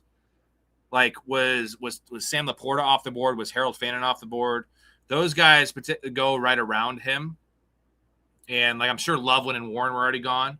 And obviously Bowers and Trey McBride. But if everyone's taking tight end that early, I would just punt the position. And then you just start Mark Andrews every week or something. And you just stack your running backs or something. But Joe Burrow in the 6th round seems super nice. Yeah, okay, I see. So typically what I hate doing is I hate taking the last guy of the tier. I don't like taking the first or the last guy of the tier. I want the middle guys because I feel like that's the better value.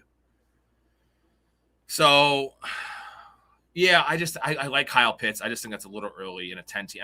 I'm much more likely to punt tight end. If I don't get a top 4 tight end and I don't get Sam Laporta, I am not taking any of the top 10 tight ends. I am just waiting. And I wait to the very end, and I take Dallas Goedert or Mark Andrews, and my bench is so stacked with Blake Corum, with Kyle Monanguys, with guys like that could pop off given injury, and then you have trade chips.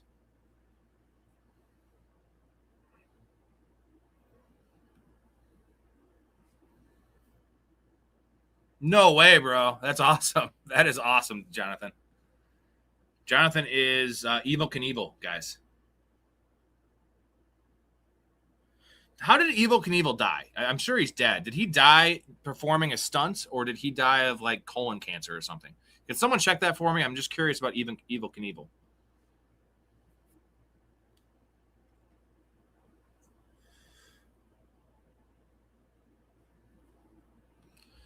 So Kappa says, explain your weekly schedule managing 40 redrafts. How much time do you spend on the waiver, and when do you punt on a team and focus on teams that have a shot? Anything else that's difficult?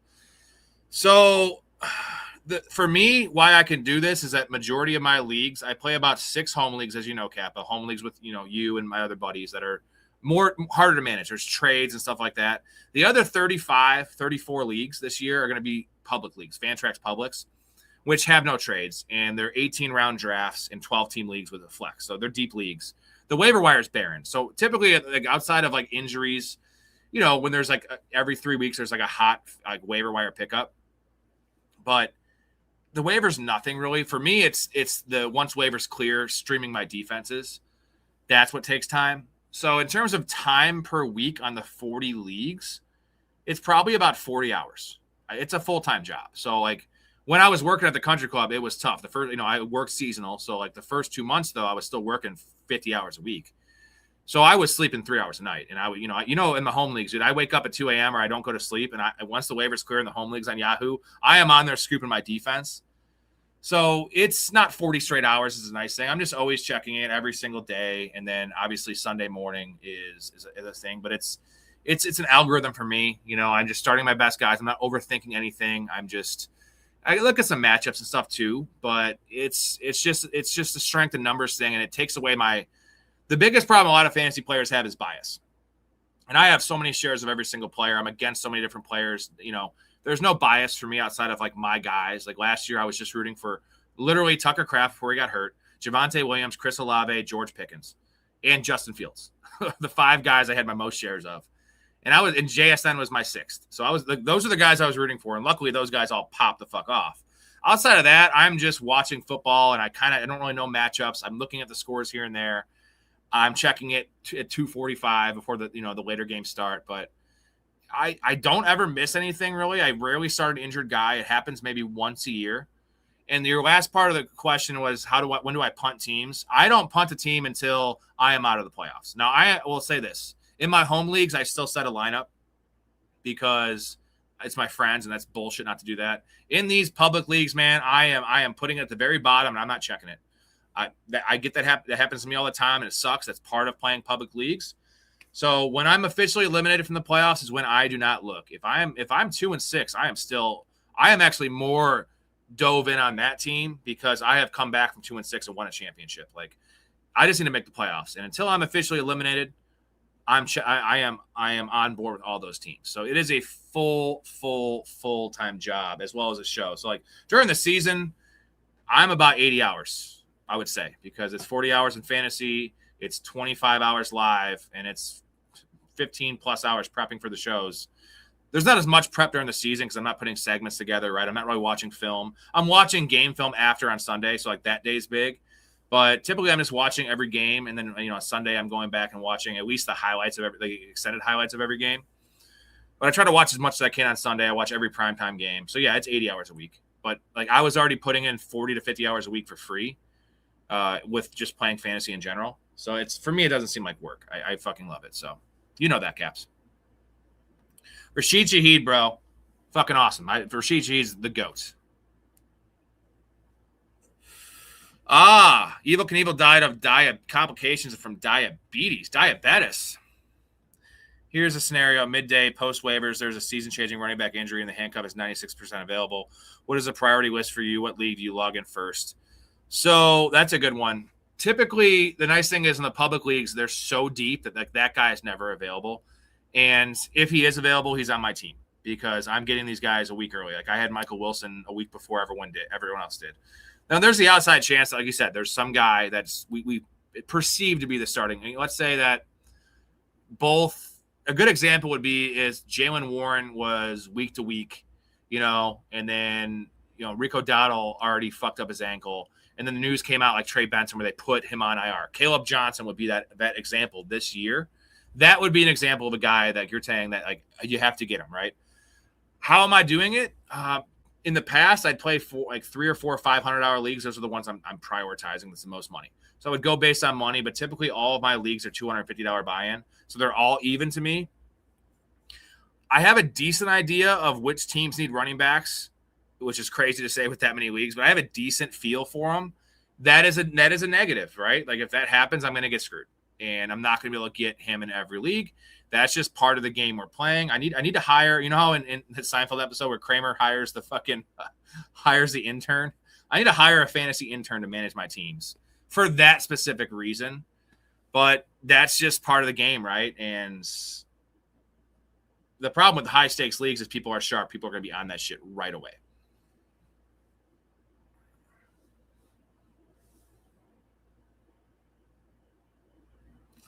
I drafted the Patriots defense and the Seahawks defense. Which one do I drop for a tight end? It's the Patriots defense. Drop them for sure. The Patriots defense is average at best. The Seahawks defense will be worse this year, but they'll still be a top 5 defense. Guys, we still need 5 more people. We need 5 more people to join this draft. I'm loving having conversations with y'all. Let's fill this draft, though. Everyone else getting the draft. Cruz just saw the Terrion Arnold situation, which is, it's wild. You know what? I have the perfect thing. I'm going to hit you guys with the intro, and the intro ties into Terrion Arnold. I made this just for Kappa. Well, it's the one I used with the story, but still, I put Kappa's name on it.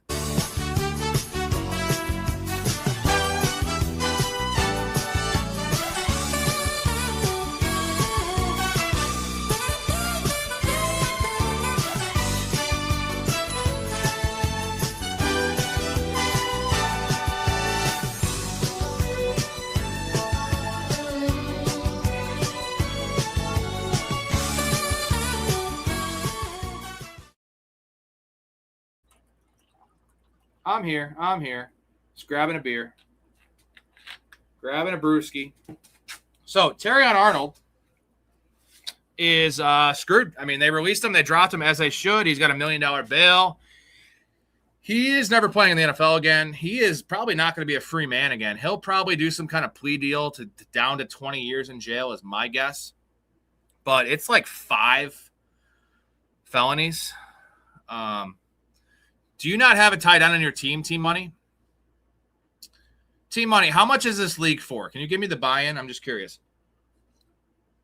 Terrion Arnold is going to do a plea deal probably and get 20 years. Everyone flipped on him. He has no defense because it's all in text messages. He's guilty, bro. He hired these guys. The law is weird. They let people off for really bad crimes sometimes for like a year or 2.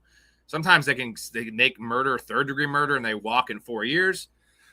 Child crime sometimes. They just slap on the wrist, which is insane. Those guys deserve to burn in hell. But armed robbery and kidnapping and stuff like that, conspiracy to commit these things, which actually happened, the law does not let that go. So this dude's screwed. There's no way he's getting off. He's never playing in the league again. He's done, man. He's done. What an idiot. Over $250K, which, yes, is a lot of money, but it's not a lot of money for him. It wouldn't be if he just played in the NFL 4 years. That's chump change, dude. So he's out, man. He's done. Oh, it's a free league? So you don't need a tight end, man. You have Kyle Pitts.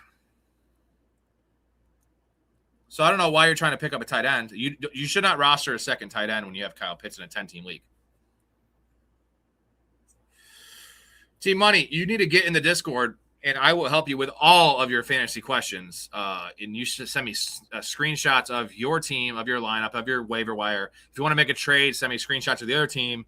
We're going to work out the best deal possible, and we're going to dominate. Hopefully you do play some money leagues, right? Because you don't really need my help in a free league. In a money league, I got your back, bro. Guys, there's only 5 people still. I don't know why this is taking so long. This should not be taking this long. Let me take a gander here. Shit. Oh. I mean, we could try to get in a little Dalmatian, guys, but it's going to fill so fast. We're not all going to get the same one. We're not going to all get the same one. So I think we stick this out a couple more minutes and see what we can do. But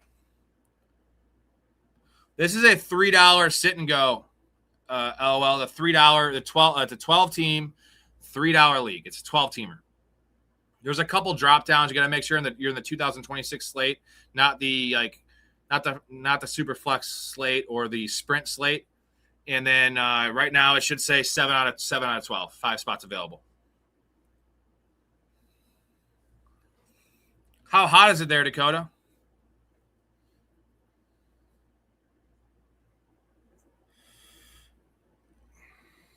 Did you get in, Did you get in, LOL? I don't know how to pronounce his name. What is it? LOL Semo. Low Semo? I'm going to call you LOL. Is that you in here, LOL? There's a really good Curb Your Enthusiasm scene where one of Larry's friends, his wife, is always saying LOL instead of laughing. Ironically enough, the actress that plays this specific part, the LOL girl, is the same girl that George, when they set up George, Elaine and Jerry set up George on that blind date. That's her, actually. That's that actress. She's always saying LOL. And like the guy goes to Larry, he's like, you got to bring this up to her. And he's like, it's interesting you say LOL. Why don't you just laugh? She's like, because it's funny. And he's like, no, it's not. And so people that say LOL is really weird. Just laugh. A lot of people say that's funny. If it's really funny, wouldn't you laugh instead of saying LOL or saying that's funny? Always been kind of a thing that I don't like. And leave it to Larry David to say, what everyone's thinking. I try to be that person too, as long with reasonable taste. I don't just say it to a stranger. We're right there with you, Dakota. It's like 94 here with a heat index of like 98 the next 5 days. And I don't have central air, so my window units are just blasting right now. It's like 82 degrees in here because I don't have my shittiest window unit. It's in here. This is a big room. The other one is blocked off because I have it going to the main living room. And the other one's in the bedroom, the downstairs bedroom. So it's hot as fuck. Hey, waiting for 3 people. Guys, we're getting here. It will fill up now. Once it gets up to like 9 or 10, people will join because they know they can actually get in right away and play.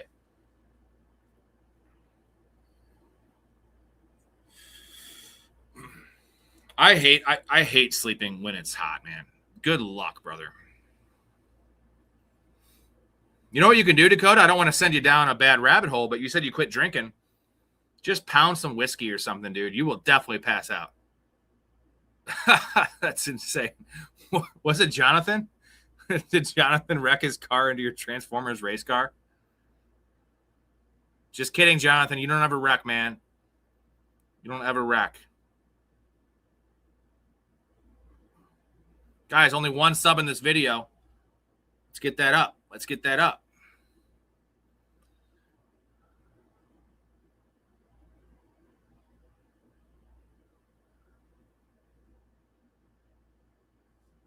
All right. 2 more to start. We're almost there. We're almost there.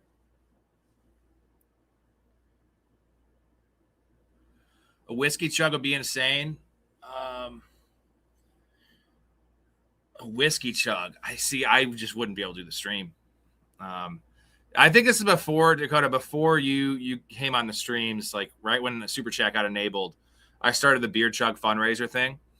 And the first night I did it, dude, I think I chugged like 9 beers on stream. And I, already had like 9 before the stream, and I was probably sipping on 3 or 4 more. So it ended up being almost 20 beers. But chugging 9 or 10 beers is much different than drinking 9 or 10 beers, not to mention the other 10 I drank. And it was like a 4-hour stream, dude. By the end, like, I was fucking hammered. Like, I don't think I threw up, but like when I laid down after that, I was spinning. I'm like, I'm a tank, bro. I drink quite a bit. I can handle my booze. I'm a big dude. Drunkest I've been for sure on the streams. Now, me and Kappa, back in our day, we used to record the podcast like in person and put it out a day or 2 later. We used to get destroyed. I'd go to his house, get to his house at like 8, and we wouldn't start recording until like 2 or 3 in the morning. We would just drink and just talk ball, like essentially what we do on the show, play Xbox and just like have a great time for like 6 hours, get high as fuck, and like we would record. And we'd record till 5 in the morning, and I was drinking IPAs back then. So like there are some episodes, man, that are they're awful in reality because we're so hammered and we're so early on. Like we were not, that great. I was specifically not that great back then. Not saying I'm great now or anything, but it was just, inexperience and just being hammered. Those episodes are just, I like that they're up there though, because it shows you where you came from. It's weird to say it, but just good memories, man. Great times with Kappa. And there was just some we did a show. What was the one? The really wacky one was we did a Rob's Ranks segment, like a 10 episode thing of Rob's Ranks. We ranked a bunch of stuff. We did hot guys, hot girls. That's a great episode. I'm wearing Erica's shirt in that one, a tank top. But we had one that was like best kids shows of all time, our favorite kids shows of all time, which is just a weird topic to talk about. And I bought Mondos, like they're almost like Capri Suns. They're like the little like plastic things. We're drinking juice boxes, but also like ripping fucking shots of bourbon. And it was just the weirdest show. We had so many of those, Kappa, just like some of the weirdest shows and topics. And hot guys, the hot guy list show is I'll send that to the group, Dakota. We did two-parter. We did the hot girls, we did the top 10 hot celebrities, and we did our top 10 hot guys. And Kappa was phrasing it like, I respect this guy. I wouldn't want this guy to, date my girlfriend. I'm like, and my explanation for, guy X, for instance, we're talking about Bradley Cooper. I'm like, yeah, I'd fuck him. Like, so we were at way different criteria for our list, but all that while being like 20 drinks in, I'm wearing a petite girl's tank top when I weigh 250 pounds, blasted drunk. That's on the internet, dude. It's buried. No one's ever going to watch it except for you guys. Bozo the Clown. Yeah, Goat Kids Show. It is a good show. I don't know who Bozo is. What, is he a clown? Is he a clown? What, are you kidding me? Well, what is he? Yes, he's a clown. All right, so what's the big deal? There's millions of clowns. All right, just forget it. Forget me? You should forget it. You're living in the past, man. You hung up on some clown from the 60s, man. Bozo the Clown.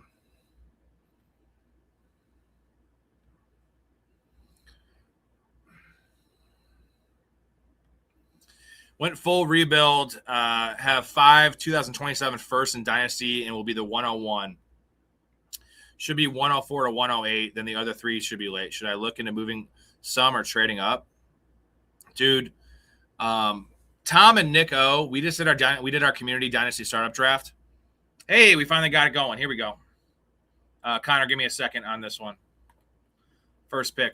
We just did our community Dynasty startup, and they had a similar strategy from the get-go. They have, I think, 7 picks in next year's draft, 3 firsts. And I think you stand put, dude. You could try to trade up. We got to see what happens. I wouldn't do it now because a lot can change from now until then. In terms of, quarterback staying an extra year, stuff like that could change the landscape of what we're looking at. But you're going to get Jeremiah Smith. You're going to get, whatever the top quarterback prospect is. You're going to get whoever the top running back prospect is, most likely. That's when you look into trading up, when you actually know where these guys are going. I mean, I don't know if you guys are NBA fans, but look at what happened with the Bulls. Like, we got Caleb Wilson, and a lot of people had him saying that he should be the top pick in the draft. We got him at 4. So things can change. So that's how I would operate it. How much is the buy-in, Connor? Is this a big money league? How serious are people in your league?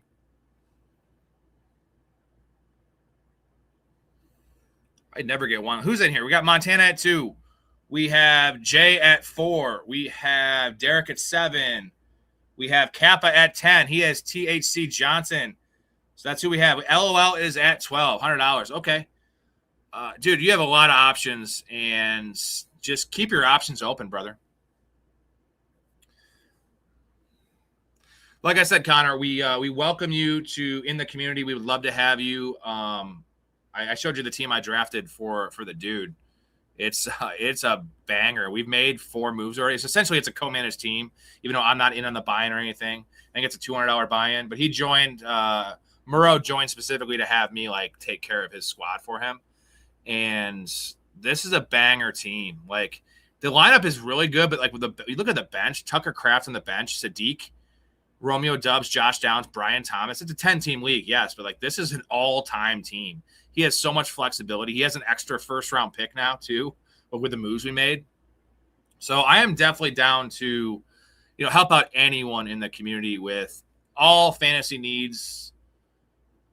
Couple guys in there. I don't want to name any names. Come to me for some personal stuff and, advice. And I'm not, maybe that's not a good idea. I don't really have my life in order that much, but sometimes an ear, just just an ear is big for somebody. So pretty much whatever anyone needs. I think I have my calling here, and I love all the people in there. So I would do anything for you guys. I wouldn't jump in front of a movie, a bullet or anything.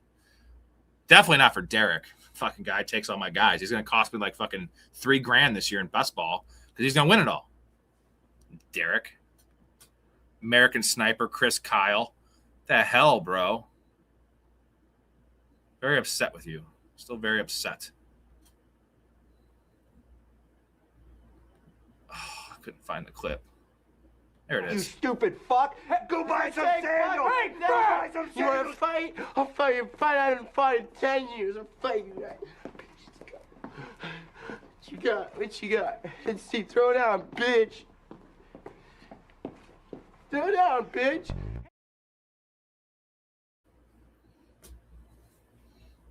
See how much of a roller coaster this is?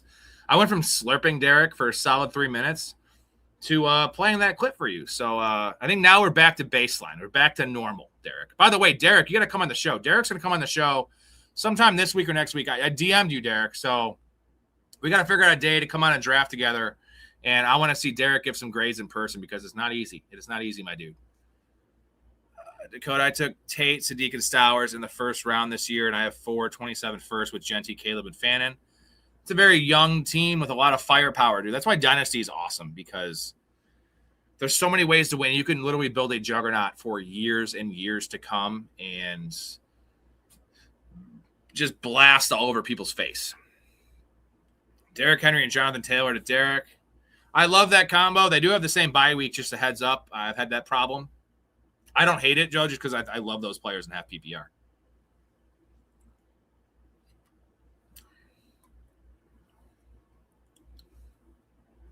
Let's see who's available here.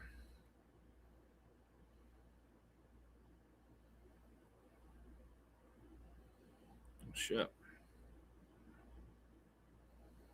Here goes A.J. Brown. Figured he wouldn't come back to me. And there goes Brock Bowers. Fuck my life. God, picking at the 2-3 turn is just no fun. I don't love Pickens. Devonta Smith's too early. I don't love Jeremiah Love there either. So I guess we're just going to have to go with 2 receivers.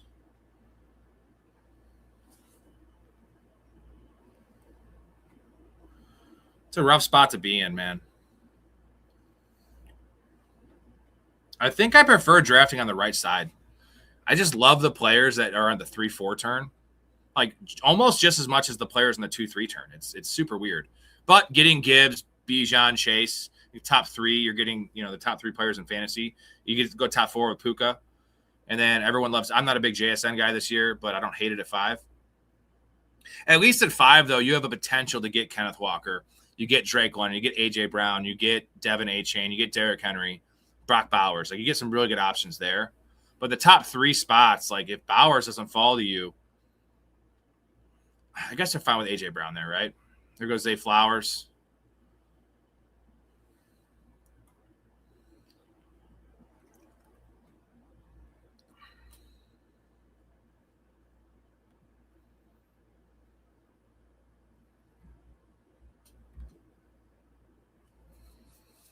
Some nice value, dude. Derek almost got Trey McBride.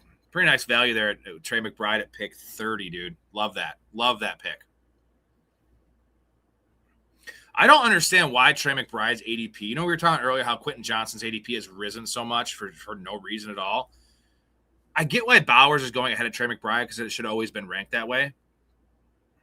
The Bowers rise is one thing. Why has Trey McBride fallen from ADP 20 to ADP 26? Because is it the Jeremiah Love pick? I don't think that hurts him too much. I don't know. Their defense is still going to be trash. Like, we're still going to have Brissett most likely. So I don't understand why. Can someone explain to me their reasoning, why they think Trey McBride has fallen 7 picks in ADP since April? Because I don't see any reason. Maybe he should have always been going here. That could be the argument. But Trey McBride's coming off a fucking epic-ass season. And if he puts up 70% of his season last year, he's going to have value where you're drafting him.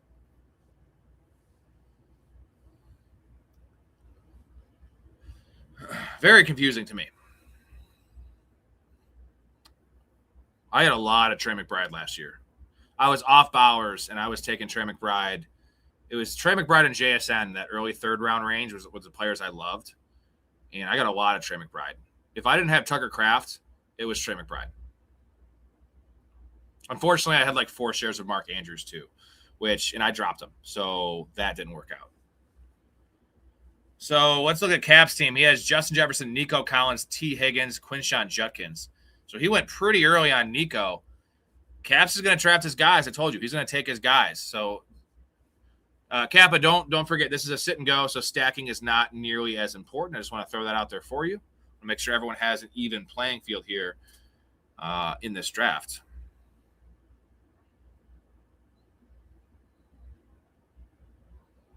Oh, shit. Okay. Got really good options here. Nope, not going to take him. There goes Loveland. All right. Now, I do like the 4-5 turn.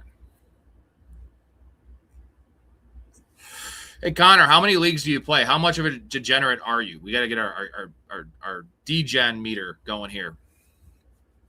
So we have quite a bit of them in the community already. Dakota might be the number 1. He doesn't do a lot of stuff when the season. He does a lot in the off season, dynasty startup, stuff like that.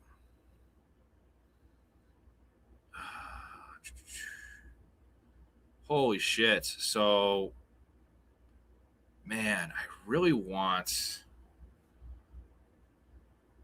a running back here.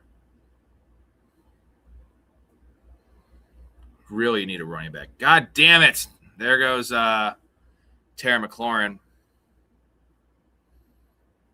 Okay, so we can take a balanced approach here. Let's take Waddle. And let's take Montgomery. Hey, I got Lightning and Thunder back on the same team, but they're on different teams, which is the best part. Gibbs and Monty back again, reunited again. I feel so good. Man, if I could have got Terry McLaurin to fall back to me there, I'd be doing backflips over here, even though I'm fat and I can't do them.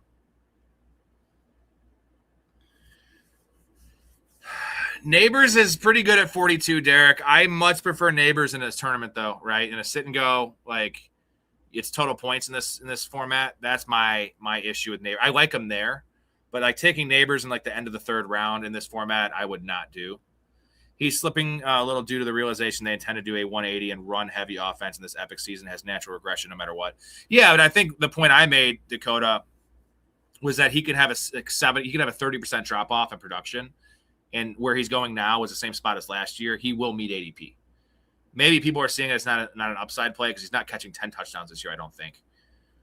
But, take off 30%, make 10 to 7. Do 126 catches down to 90 catches, 1,200 yards down to 900 yards. So we're looking at 90 catches, 900 yards, and 7 touchdowns. That would meet ADP, right? That would be a fine, early 3rd-round pick. I think it's a fine early 3rd-round pick, especially at tight end.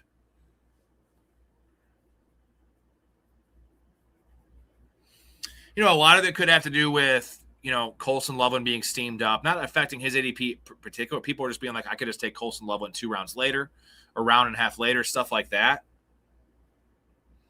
I feel like McBride's going to be a value now. I don't know what the hate is on him. I mean, I know you put it pretty well, Dakota. I think that is in the cards, but do we know, like, the Cardinals they're going to try to be a run first team, but when they're losing every game 17-7 in the second quarter, like, they're going to have to abandon the run at some point, like every single night or every single game. They're going to have to abandon it. They're going to have to, because they're not going to have Brissett throwing 55 passes a game. Agreed. But they're still going to be one of the more pass heavy teams just based on game script.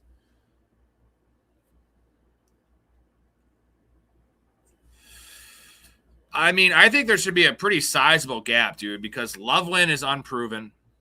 Harold Fannin plays on the Browns. Tyler Warren has a quarterback coming off an Achilles, and Tucker Kraft is coming off an ACL. So I could poke holes in all those guys. Where the only hole we're poking in Trey McBride essentially is an offense, a perceived shift in the offensive philosophy. Which, yes, I do. I'm on board with that too. And I feel like Bauer should always have been going ahead of Trey McBride. But Vegas does have Trey McBride 100 yards. It was 1,025 was his over-under. That's gone down to 975. and Brock Bowers is still at 875. So originally they had Trey McBride 150 yards higher than Brock Bowers. So like that alone tells me that I'm still taking Bowers over him. The gap should not be that big between the two guys.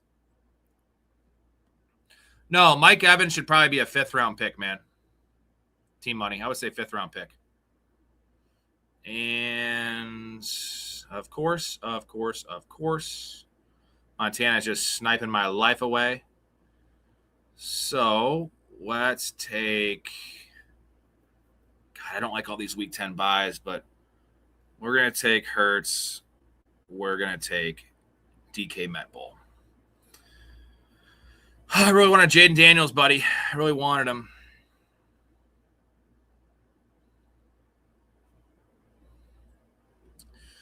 I'm not knocking Tyler Warren's quarterback play, Dakota. I said it's a question mark because of the injuries, right? Like Daniel Jones, and also Daniel Jones could turn into a pumpkin again.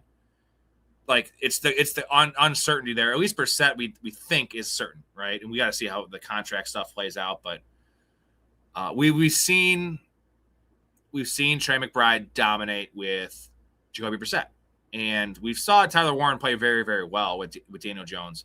But it's what version of Daniel Jones are we getting is the question. If we get Daniel Jones from the start of the season last year, hell yes. Tyler Warren's undervalued.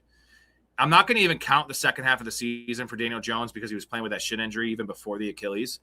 But if we get year 3 Daniel Jones in New York, now you could say there's a good argument to be made that this offense with Shane Steichen and everything else has leveled up Daniel Jones. His experience by getting his brains beaten in behind that terrible offensive line in New York for many years has leveled up Daniel Jones. But there's still a chance Daniel Jones sucks. And he's not good. Now, it doesn't really matter for the tight end as much because, an X receiver cannot operate with a bad quarterback. Unless you're DeAndre Hopkins or Josh Gordon, apparently. A tight end can operate with a bad quarterback because he's going to check the ball down a million times. So that's the worry. I'm not worried about it. I'm just saying I think people would be worried about the Colts offense has some issues. It has some question marks. I'm pretty high on the Colts offense. I draft Alec Pierce quite a bit. I draft Josh Downs quite a bit. I'm definitely above market on Tyler Warren in terms of my ownership. I think it's a pretty narrow tree there in Indy. And I love Jonathan Taylor.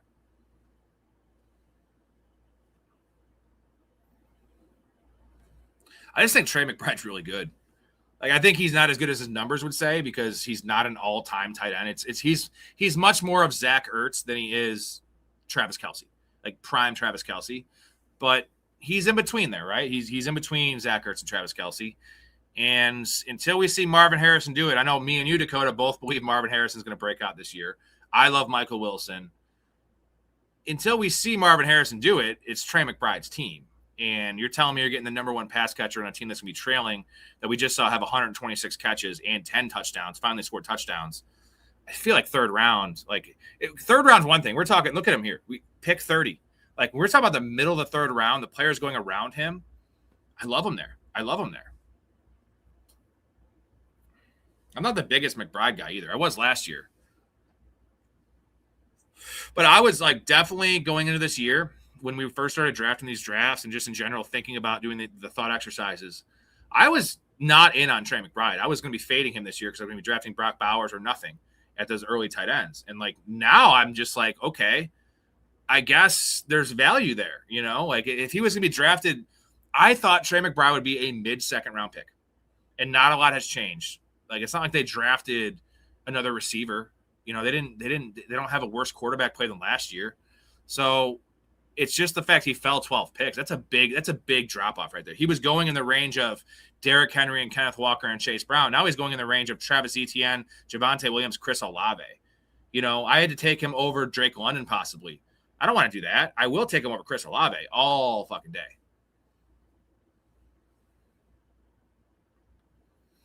We'll see where he goes. I feel like these drafts also, he should be faded a little bit because it's half PPR. And his value is typically PPR, volume, etc.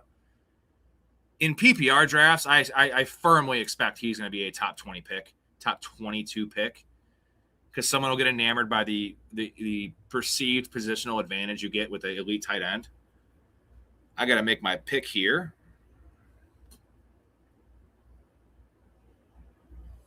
And we got some dudes we like on the board. Ooh.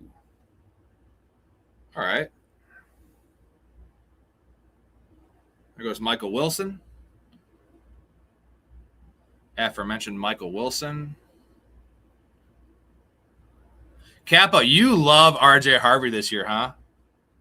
I think RJ Harvey's a Kappa dude. I think he's a Kappa dude. Don't do it, Montana. Don't do it. I got 2 dudes I need to take here, and they need to both be here for me. God damn it. He takes Blake Corum. Oh, so now we're into not a great spot, honestly. Fuck. I had all those guys in my queue. I think we can take...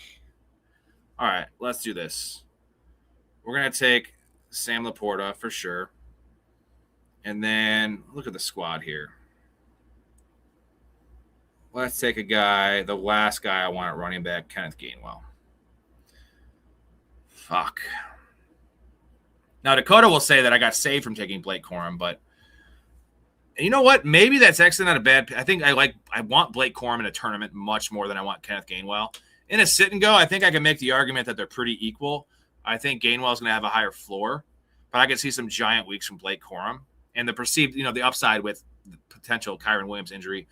I don't know what Kenneth Gainwell's upside would be with a Bucky Irving / Sean Tucker injury. He definitely would be better. And if you go back to, what was it, week 5 last year, that London game, remember the Jalen Warren random injury? And Kenneth Gainwell went off. He had like 26 touches and 3 touchdowns. I don't think that's in the cards because Sean Tucker would get the early down roll. And if Sean Tucker got hurt, which wouldn't change too much, Bucky Irving would just get the goal line work. So I'm a big Kenneth Gainwell fan this year. More so in PPR, but in best ball, I don't hate it because he gives you that nice weekly floor of like 7 to 8 points, which, you know what? Everyone wants to shoot for upside. You can't take upside in every single pick. You want some steady eddies like Chris Godwin and Kenneth Gainwell to kind of give your team some stability. And you could take some shots on guys like DK Metcalf and Jamison Williams and Quentin Johnston and Alec Pierce, dudes like that. That being said, I wanted Blake Corum there, and I would have taken Blake Corum because I love that click. It just feels so fucking good to take Blake Corum. I think it's pretty good value, man. Pick 95. What are you looking at? Running back 34, running back 35 for Blake Corum. I think that should just be – I want players in the Rams offense. I think it comes down to that. But getting players in the Bucs offense is not bad either.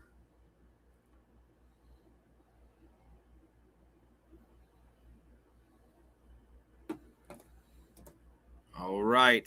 We are over halfway done with this draft. We're going to do draft grades after this draft is over. We have quite a bit of community members in here. We have myself, Montana. We have Jay. We have Derek. We have Kappa. And we have LOL in here. So that is, 6 of us? There's Matt Stafford. We have a lot of week 10 buys in the squad. I don't think I could take another one. See, I have 1, 2, 3, 4 week 10 buys, 2 receivers, a running back, and a quarterback. So not a great situation to be in. We might want to make this a 2 quarterback team. Okay.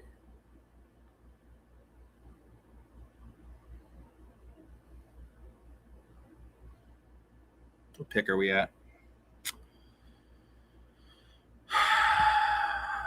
We have a tight end already. We're good there. There goes George Kittle. I feel like the rest of those guys are reaches. All right. Looking at Kappa's team here, just getting a scope here. Brian Thomas, RJ Harvey, Rashad White. A lot of his guys. I still know your guys, Kappa. We haven't played. We play in some leagues together still, but we don't really talk too much fantasy anymore like we used to. But I know the archetype of guy that Kappa likes. Just like the type of guys I like, which is pretty much all of them. There goes all the quarterbacks. Damn. Would have loved to get me some Kyler Murray on this team. So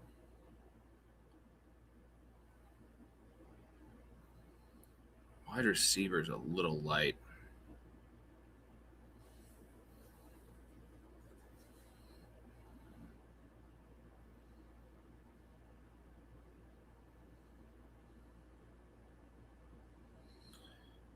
Let's just take a few sit and go guys.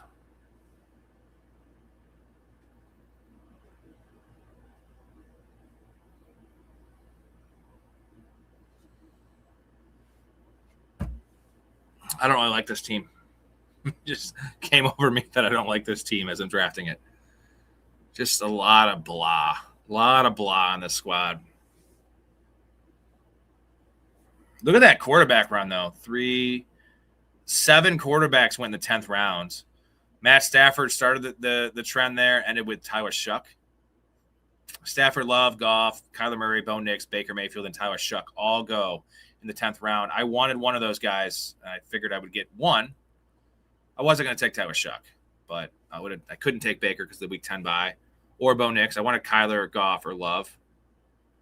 Wasn't in the cards, though, dude.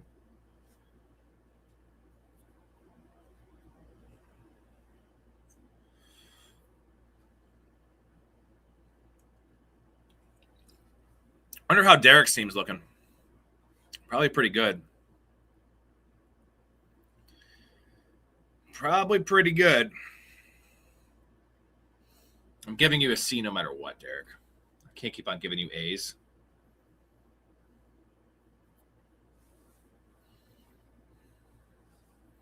There goes Shaheed. Knew he wasn't falling back. That's from a rando, too. We allowed someone else to get Shaheed in one of our drafts. We should be ashamed of ourselves.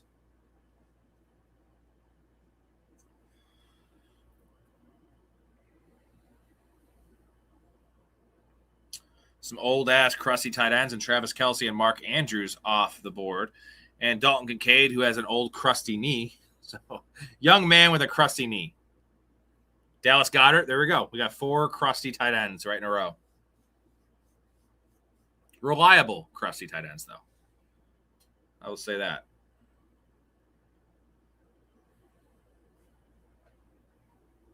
Here goes Tyrone Tracy. Man. Running back really bad.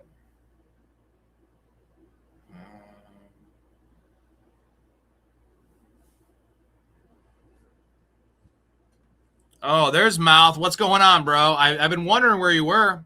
I tried calling you back, and I was a little concerned. Hope you're feeling better. What day? Tomorrow night? What are you guys talking about is the question, because I cannot talk World Cup, and I can't talk about stuff I have no idea. I mean, I could bullshit if you want, but that's not going to be good radio. If you're talking about like attractive men, which I don't think your podcast covers, I'm your fucking dude, man. I will love to do that. Good, tell me everything. Okay, they were both here. They were both inside me. Eduardo was in my mouth and Luther was in my butt. Oh my God, no, don't tell me everything. What? No, what? Damn it, Bonnie. Eduardo who? Sanchez. Holy shit, tell us more. Then Luther went in Eduardo's butt for a while. Tell us less. Tell us less. Then they both completed on each other. I was left out of the finale. That's how we do it around here, boys. I think we'll see what the slate looks like. We might have to try to all hop in a mini Dalmatian. It's going to be hard for us to get in one, Mouth. We just sat in this lobby for probably 25 minutes in a sit and go. And the Dalmatian's like the only cheap tournament on there. We could try a $10 tournament. I guess we could try like an eliminator or some shit, but I don't like to do those very much.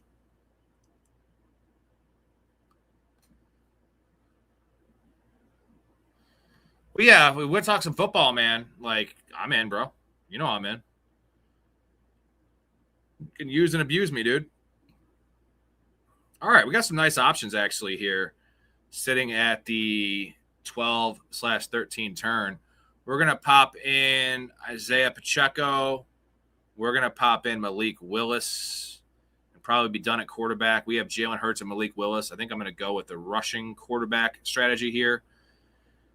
And don't love having Pacheco and Gibbs in the same team. I guess it gives me a nice floor.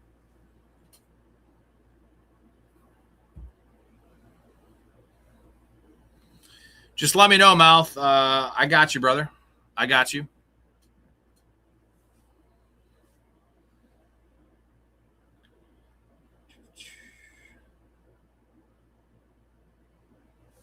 So we can try to get in a Dalmatian. You know what I can do? I can toggle back and forth.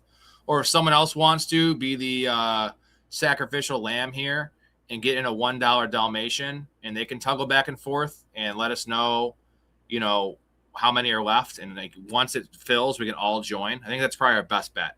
Unless there's a sit and go that has like 6 or 7 people in there. We'll get a count after this who wants to draft another team. If we get 7 or 8 of us, I think we can do a sit and go. But that last 30-minute wait, we can't have another 30-minute wait. We'll be on here for almost 4 hours. But we will figure it out, Mouth. Well, dude, I've already done a bunch of them, Mouth. It's already at like 35% capacity, and it just dropped today, and it's a giant tournament. So it's every time I join one, even a fast draft, it's at like it says 2 to go. Like every time I join one, it is full because there's no other tournaments available. They're all weird ones. Either the $500, the $1,000, the Pitbull, which is $20, but I'm full on that one personally. It just flies. People love the $1 tournament because it's $1 that you can win 20K. I guess people don't realize that it's really hard to get first place in a tournament with, what does it have, 300,000 people or some shit. Also, you know what? I'm gonna do a beer chug here in a second for that $10 holler.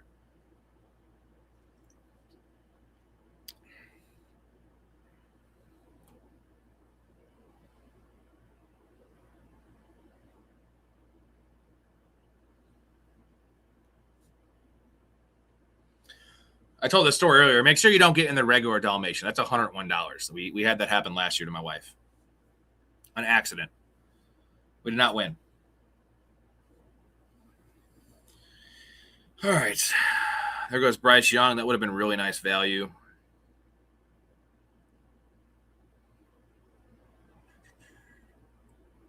Take him. Ooh, another tight end, right? So, fuck.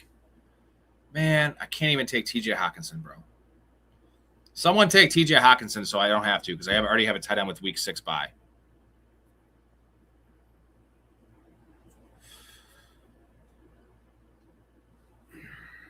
I'm going to have to take some bums.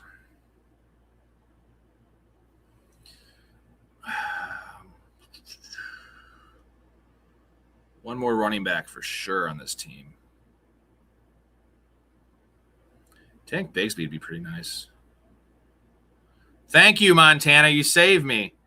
So we're going to take Dylan Sampson. And then I can't take Tesla. I already have too many players on the Lions in a sit and go. So we're going to take Adonai Mitchell.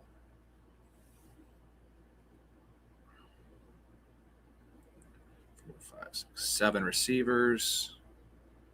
All right. See what I can do at tight end. And this team's okay. It's a very average team. I expect a C+ grade from you guys.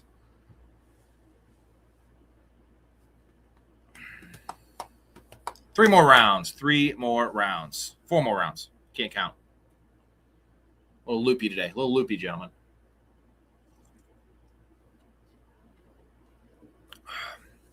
I'm going to play a clip real quick, and I have to take a pee. My bladder is not even that great today. Usually I can have 6 or 7 drinks before taking a pee. 50 seconds. Jay Quellen. No Jay Quellen here? Do you mean Jacqueline? Okay. So that's how it's going to be. Balake. Where is Balake at? Yes, sir. My name's Blake. Are you out of your goddamn mind? Do you want to go to war, Balake? No. D Nice. Is there a D Nice? Do you mean Denise? Son of a bitch! A Ron. Where are you? Where is A Ron right now? Here. You know, I said it like 4 times, so why didn't you say it the first time I said A Ron? Because it's pronounced Aaron? Son of a bitch!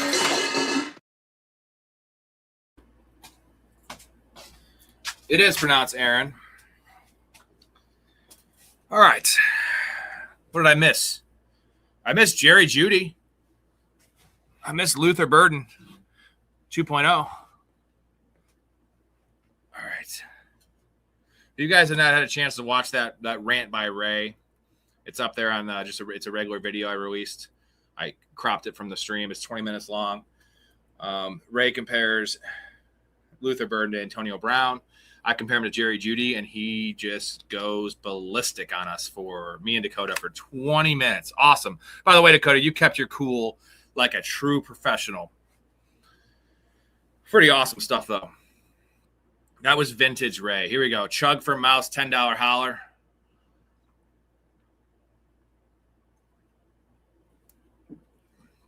Getting a little spacey here. three chugs this stream. My team looks a little drunk, too. It doesn't make a lot of sense. It's a sit and go, so I'm not too worried about the construction of it. But we had the first pick. We have Gibbs, Montgomery, Gainwell, Pacheco, and Dylan Sampson at running back. Pickens, Devonta Smith, Jalen Waddle, DK Metcalf, Dubs, Shakir, and Adonai Mitchell at wide receiver. Malik Willis and Jalen Hurts at quarterback with Sam Laporta. So we don't have a second tight end. We're going to have to draft some bums here. I don't love that. I really don't. We also need another receiver. Possibly a running back. Take any of these guys. Shit, I can't take him. All right. There's options. There's always options, guys. Always options.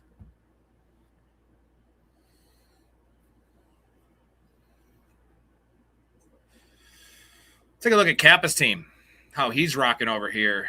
Justin Jefferson, Nico, Higgins, Judkins, Burrow, Thomas. Thomas is your 4. Harvey, Rashad White, Tajay Spears, Charbonnet, Kamara. All right. Cam Ward. Kappa, tell everyone in the chat, you're the highest in the world on Cam Ward this year. From my conversations with you, you love Cam Ward. So what do you love so much about Cam Ward? Is it the change, getting Brian Daboll there? Is it just, Carnell Tate being drafted there? Like, you're super high on Carnell. And I am as well. I love I love Cam Ward, but not as high as you. So I'm just wondering, why is your love so high for him? See what Montana does here.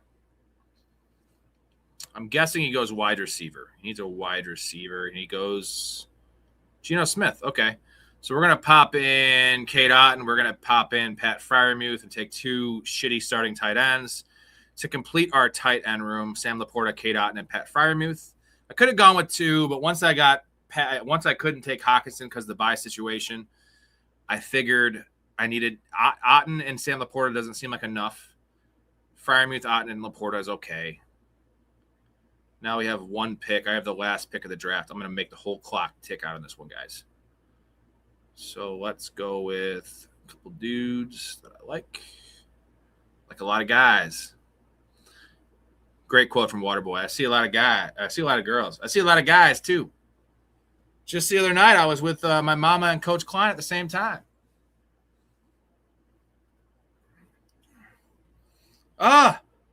Every time I see Trey Franklin get picked, I have like an aneurysm. I just don't understand it. Watch him come out and ball for like 45 catches, 600 yards, and 4 touchdowns and make me eat my words, which is kind of what Trey Franklin does. So maybe I'm wrong on Trey Franklin. Is anyone in here about Trey Franklin, or am I just way off base? Because I don't see the point. Because everyone was drafting Marvin Mims super high last year based on his fantasy championship performance when he went off for 2 touchdowns and 150 yards. That's just a rotating cast behind Sutton and behind Waddle. Now, you can make the upside case they don't have a tight end. Their tight ends is Justin Jolly and Evan Ingram, but they're going to pass the ball to the running backs quite a bit. That's what Sean Payton likes to do, which I think is part of the appeal that people have with RJ Harvey. I want the upside of the young guy, man. I think we've seen Troy Franklin be bad at football and have bad hands and be not physical. He can't block. Like what Sean Payton loves about Pat Bryant and why he drafted him out of U of I is Pat Bryant is a elite Elite blocker out of the slot. Big body dude. I know it doesn't matter for a lot of coaches. It sure as hell matters for a guy like Sean Payton. And the worry about Pat Bryant is can he stay healthy? Because last year he just kept on getting hurt at the end of the year. Like he suffered 3 injuries in a 5-week stretch, including a pretty nasty concussion.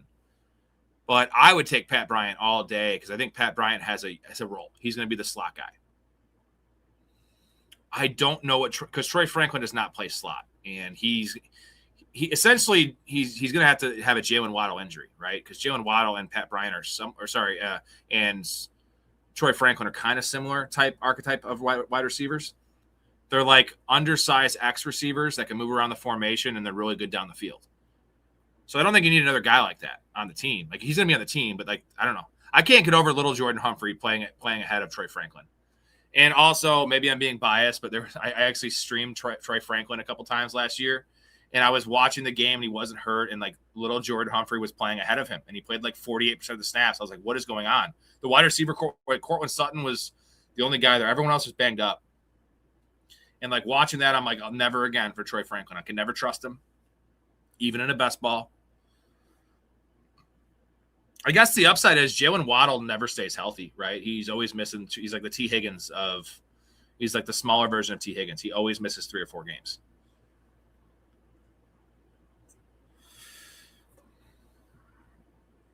Oh, does someone take Torrey Horton? Derek? Fucking American Sniper, Chris Kyle. Of course he took Torrey Horton around early. Of course. Because it is a smart pick. You are going to be the death of me, Derek.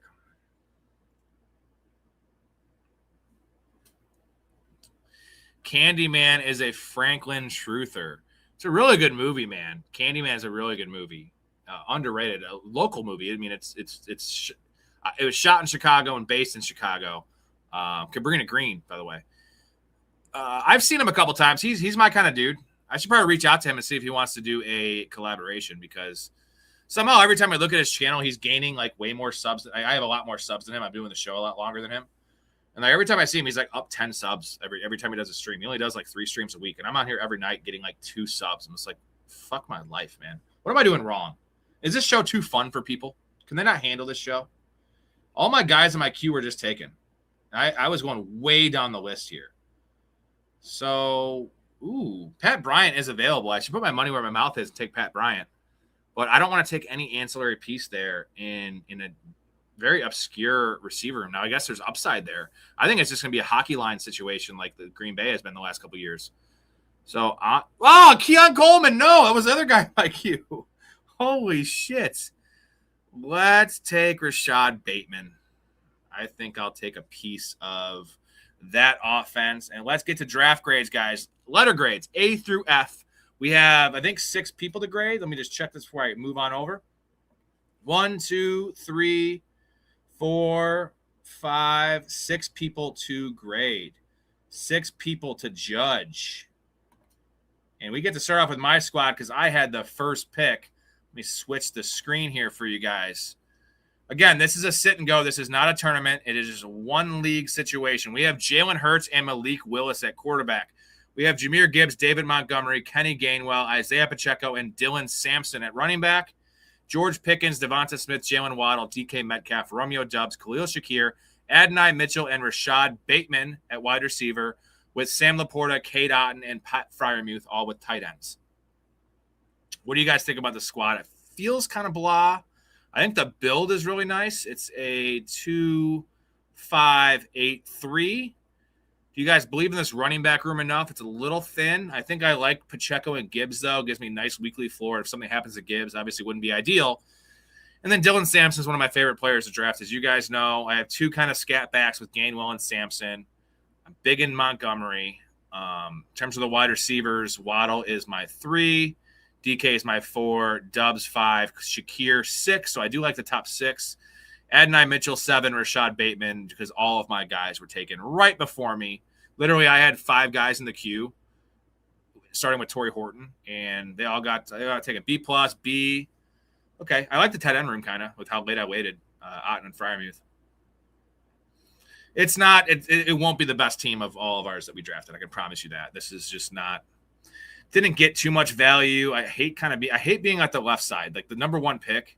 I much rather be at the 12th spot. I feel like I get a lot better value there and have better teams. Let's go to Montana squad here.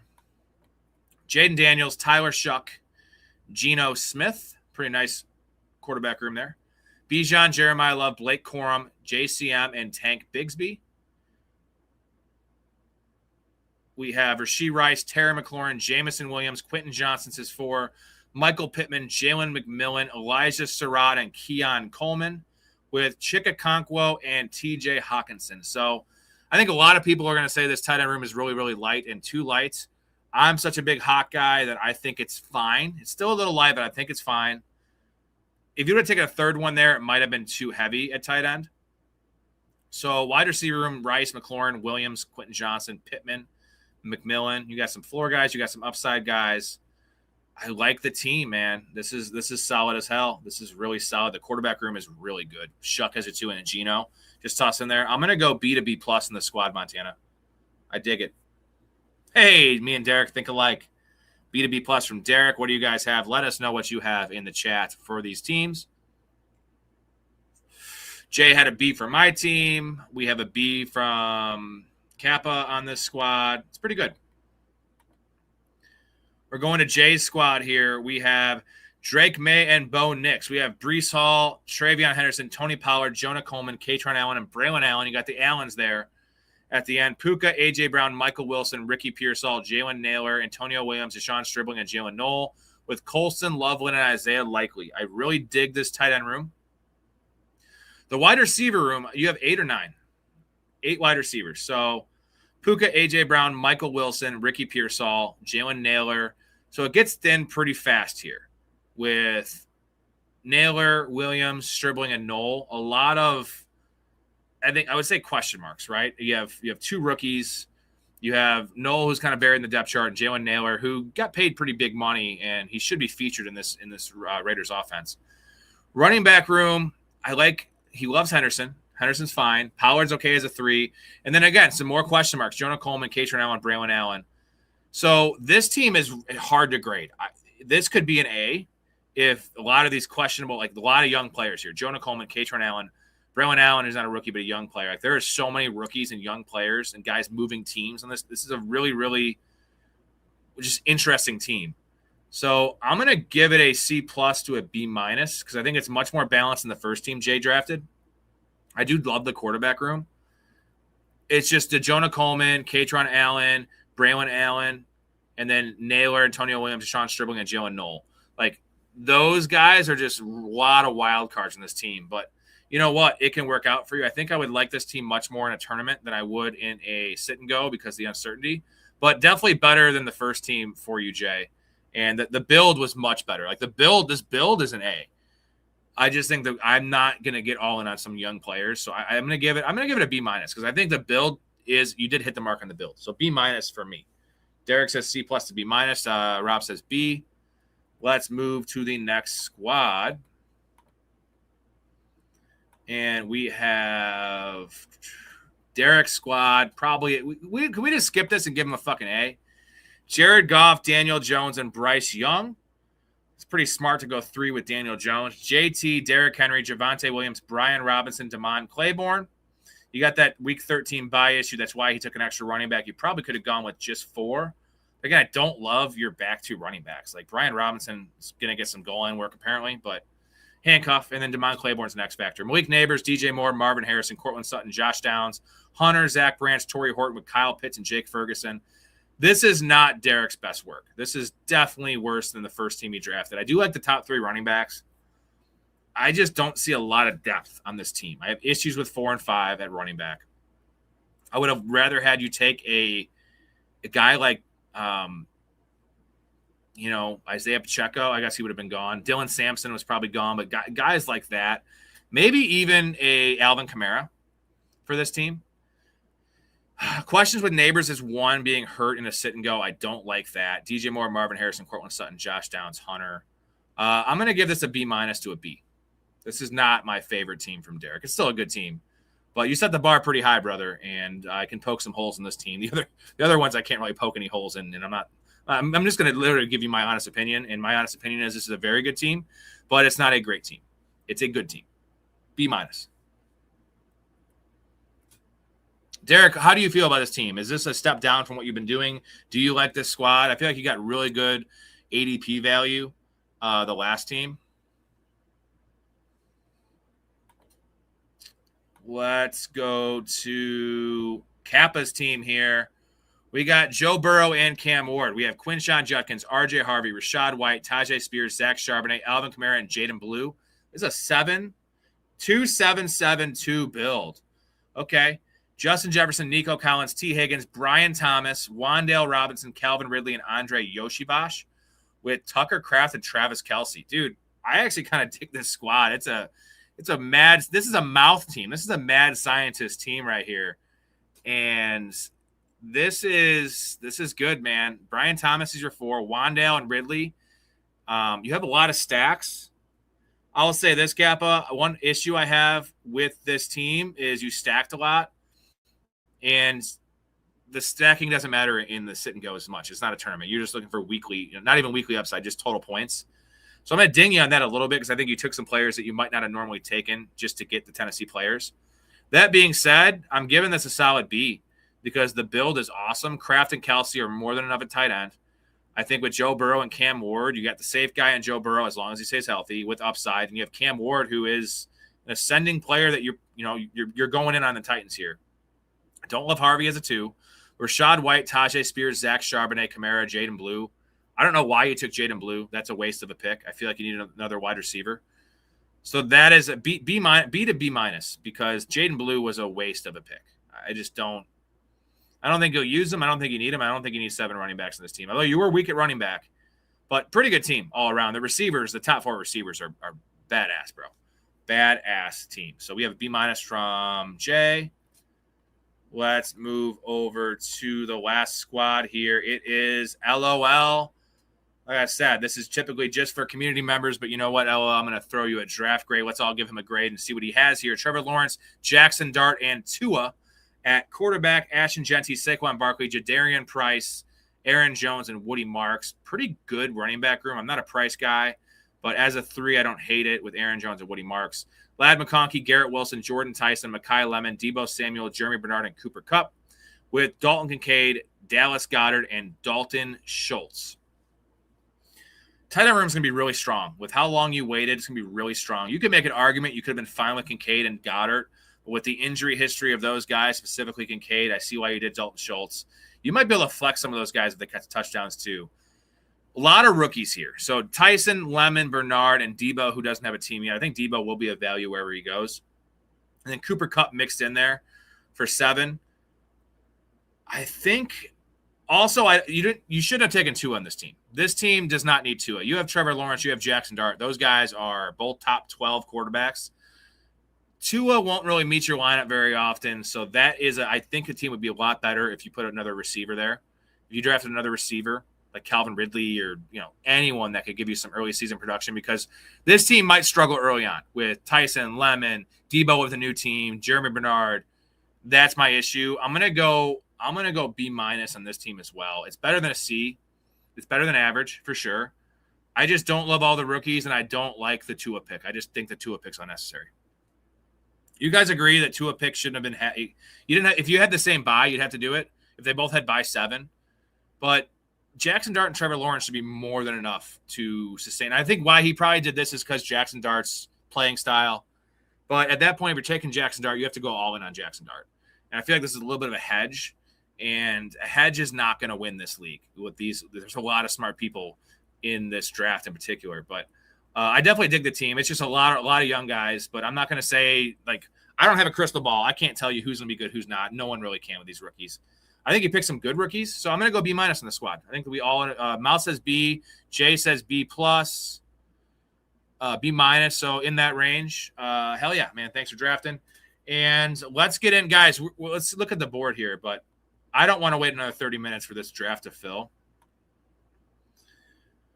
We could try to get in this $3 sit and go, guys. We have enough people to do it. Who's drafting with us? Because if you look at this league right here, let's join it, give it a couple minutes, and then we'll try to get in a Dalmatian if it doesn't work. There's already 5 people in here, so let's all join this. Whoever wants to draft with us, it is the $3 sit and go 12 team. We have 5 people in here. Mouse in. So hop in. Let's try to get this one fired up soon. If it doesn't, we'll just hop over to a Dalmatian. Unfortunately, there's no way we're all getting in the same Dalmatian draft. Like, there's just 0% chance even 4 of us will get the same one. We could try that if this doesn't work. So we'll give it like 5 minutes here. So hopefully we can fill it up with our own people here that are in the stream. 5 more to start. Okay, that's a nice start. Cap, are you going to do one more with us, buddy? I'm sure he probably has to work in the morning, but special occasion. I also don't want to be bad influences on any. I know a lot of you guys, unlike me, have to wake up for work.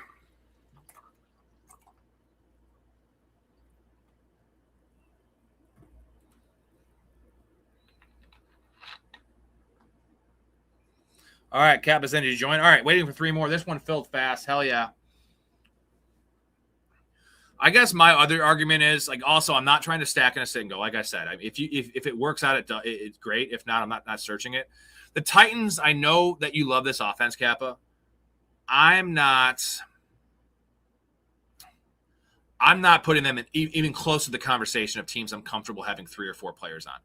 Right? That's a very exclusive list that is designed for teams like the Lions, the Packers, the Rams, the Bengals, the Ravens, possibly not even the Ravens because they have a really narrow target tree. You know what I'm saying? Like, those teams we know are the Bills, like top 10 offenses every year. Like, the upside of the Titans offense is probably 15. Realistically, they're not going to jump from 29th to fucking 10th. It doesn't happen very often. I could be wrong. I just don't like taking that many players on a probably bottom half offense. Yeah, the Cowboys every year are a top 10 offense, man. Like, that's a team I'm willing to do it on. I don't want to overstack teams like the Giants. The Giants are another team where it's like they could have it high upside. The Jets as well.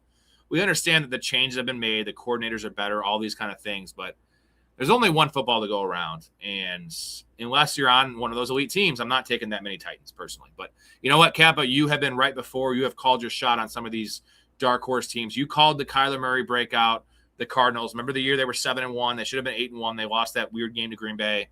And they dominated in fantasy that year because they were all really undervalued. I think is this a parallel for you, Kappa? Correct me if I'm wrong. The Cardinals of Kyler Murray's second year to what you have here with the Titans. I believe that is what you're seeing there. Mouth, we cannot call the Jets a lock. I know you're saying they're a lock. I think that they're going to be better. There's a chance they're a very good offense. Aaron Glenn's still the coach there. I know he's not calling offense, but like, there's just no way we can call the Jets a lock. And that's just not. I would never say that to people because that could be doing a major disservice to people,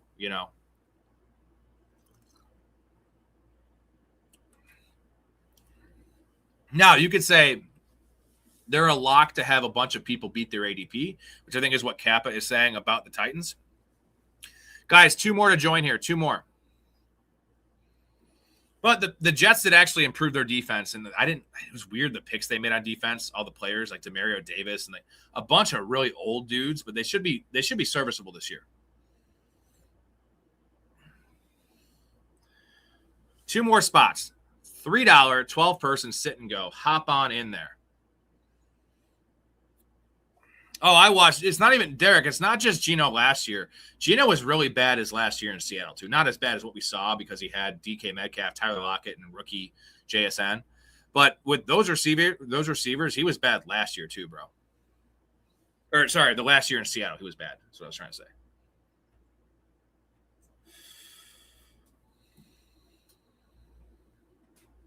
I got to get my phone charger. I'll be back in a second.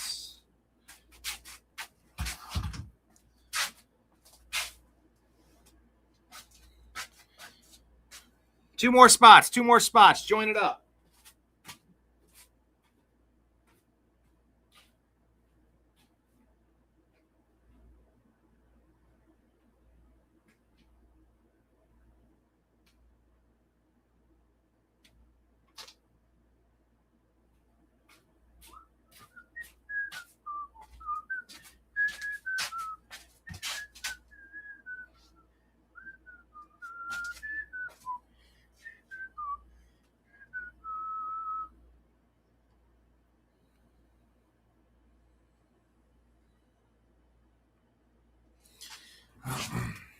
So we got Mouth all about the Jets. We have Kappa all about the Titans. I think you guys would get along just fine.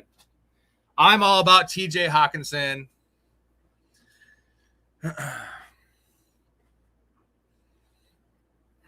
Hey, Derek, I was kind of about this offense last year too. I had a lot of Justin Fields, and like I always tell the story, it worked out awesome for me because I had Matt Stafford and Trevor Lawrence as my backups in all of those leagues. Because in my public leagues, it's 18 rounds, so everyone takes a backup quarterback. Like 26 quarterbacks are drafted, 24 quarterbacks at least. But I had a lot of Breece Hall. When I say a lot, I probably had, I don't know, in my redraft leagues, like 5 out of 36, 6 out of 36, which is definitely higher than average.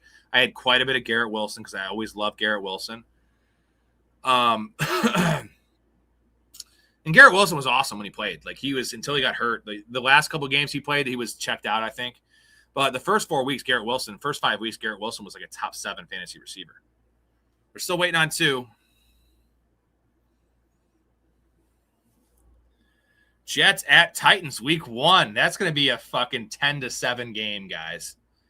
You heard it here first. This offensive explosion, 10-7. It's really unfair. It's my team. It's my quarterback. And if you guys do that, man, it's unfair. We lost as a team. It's really unfair. It's really unfair.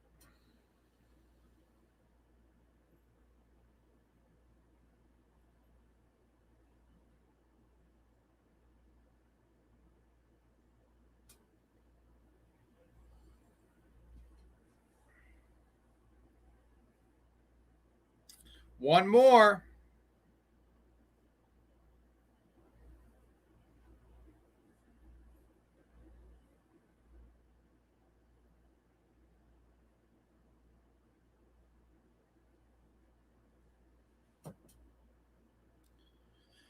$30-21 Jets.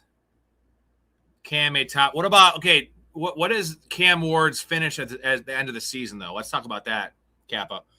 Cam Ward's end of the season finish. I'm going to give you over under quarterback 18.5, 18.5. Is he going to be better or worse than that? Because he's going quarterback. Let me take a look. What is he going here? Quarterback 23.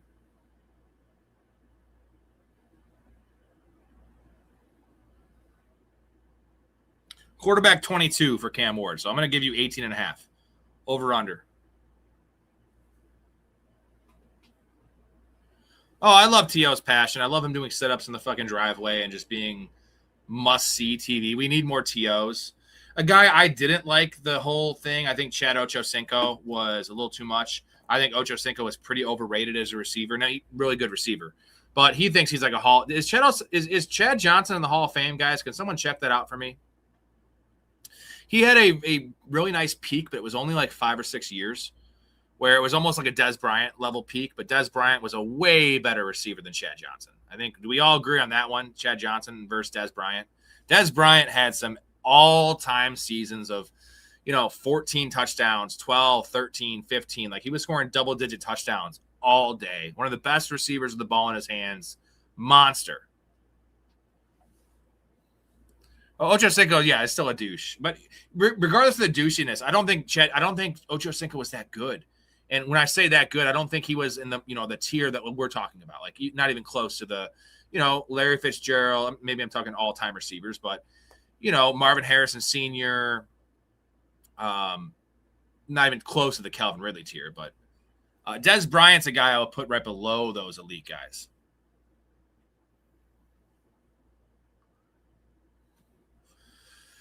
Man, Kappa, there's no way top 5 because Cam Ward, as a guy that bet on Cam Ward's rushing props last year a lot when they were set at 3.5 yards.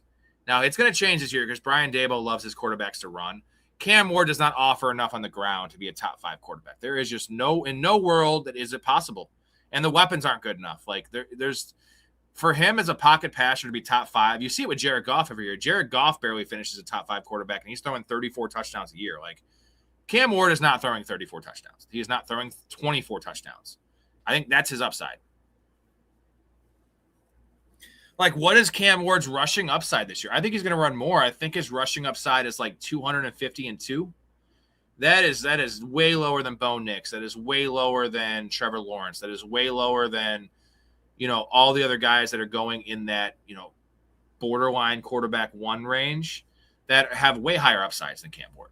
I think Cam Ward has great upside based on his ADP, based on his quarterback position, like at quarterback 22, but top 5, like top 10 is going to be a stretch, bro. Like he has to have a Patrick Mahomes level passing season because he's not Patrick Mahomes with his feet.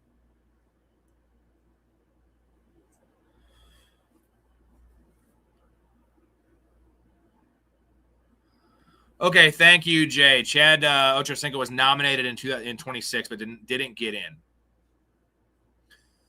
So I would give Geno a better chance at top 5 than Cam Ward, just strictly because Geno actually still has some wheels and he will run, but the weapons around Geno are awesome. I mean, Adonai Mitchell Adonai Mitchell is the 2. But you have 2 awesome tight ends. You have Breece Hall in the backfield. Like, it's just a better situation, at least better skill position players. All right, we are in the draft, guys. 22 seconds. Let me get this page open here.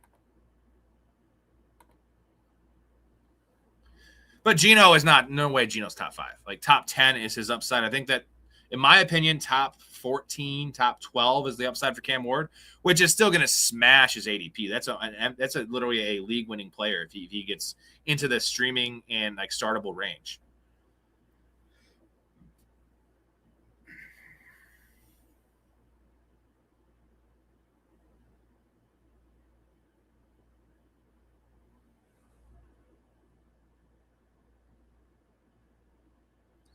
Dude, 450 rushing yards and 5 rushing touchdowns.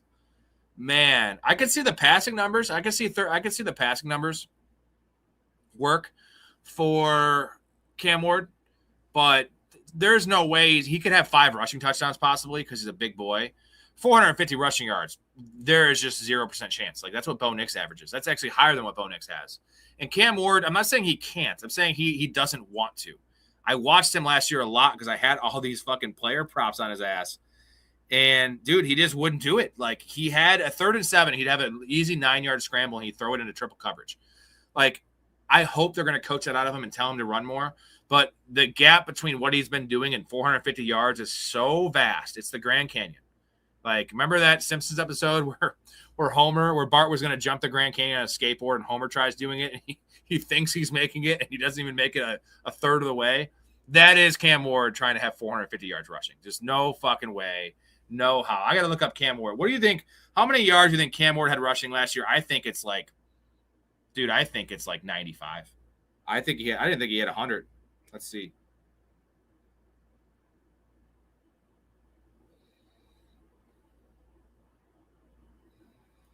He had 15 touchdowns passing, 7 interceptions. Okay, that's fine. Let's see. Okay, 159. Okay, I was wrong. 159 yards rushing and 2 rushing touchdowns in 17 games. So he was averaging 9.4 yards rushing a game. And that did tick up towards the end of the season. I'll give you that, Caps. But his ceiling will be doubling that. If he doubles that, I would be astounded. That would be 320 yards rushing. But 450 yards, like, that's where you lost me. That's where you lost me there. And, like, last year, he should have been scrambling more because he had no receivers open. This year, you have, Calvin Ridley healthy. You have Wan'Dale Robinson now underneath. Now you have Carnell Tate. So you have actual guys to throw to that should be open. So if he wasn't running last year, he's going to run more. Yes, he has the capability. He's pretty athletic. But he is just a pocket passer plus. He is not a dual threat quarterback. Again, not trying to shit on Cam Ward. I like Cam Ward. I love him as a value. I like the prospect of Cam Ward. I liked him coming out of college. I thought his film last year was very encouraging based on the situation he was put in, which was a very bad situation. Like, almost as bad as Geno's situation last year, and he was a rookie, so that obviously makes it just as bad, if not worse. But the situation isn't that much better. It's better, for sure. It's actually decent, but it's not good. It's not a good situation.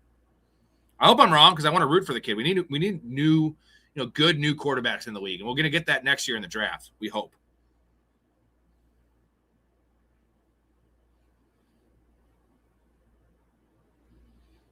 Okay. So who do we have in this draft here? We have Montana next to me again. Derek, Kappa, Mouth is at 12 with Derek Henry. Okay. Well, based on the stats that you're projecting, like that's not a projection. That's your prediction or that's your upside. Because that's his upside. There's no way you can have that as his projection. Am I smoking crack here? That would rank 33 touchdowns, 4,400 yards total. Oh, that'd be a top 7, top 6 quarterback, dude. Top 6 quarterback. I mean, that's crazy. That's like, you know, I think TJ Hawkinson could have 70 catches, 900 yards, and 7 touchdowns this year. But like, that's not my projection for him. That's my like ceiling case, and I can make an argument for that. That's kind of the same kind of thing we're talking about. Okay, Kappa, I want to hear, what is your downside for Cam Ward? Give me your downside stats. Let's say it goes bad, and he's not the guy we thought he was. Brian Daboll's an idiot, and what's the downside?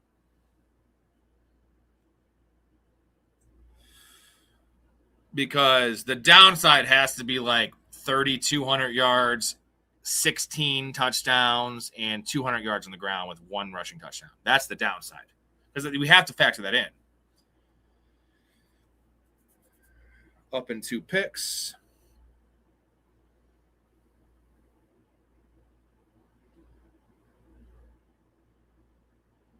Oh, hell yeah, brother. We have some really good options here to choose from. I think, okay, it's not Jeremiah Love. We're going to take Trey McBride at this pick and a sit and go.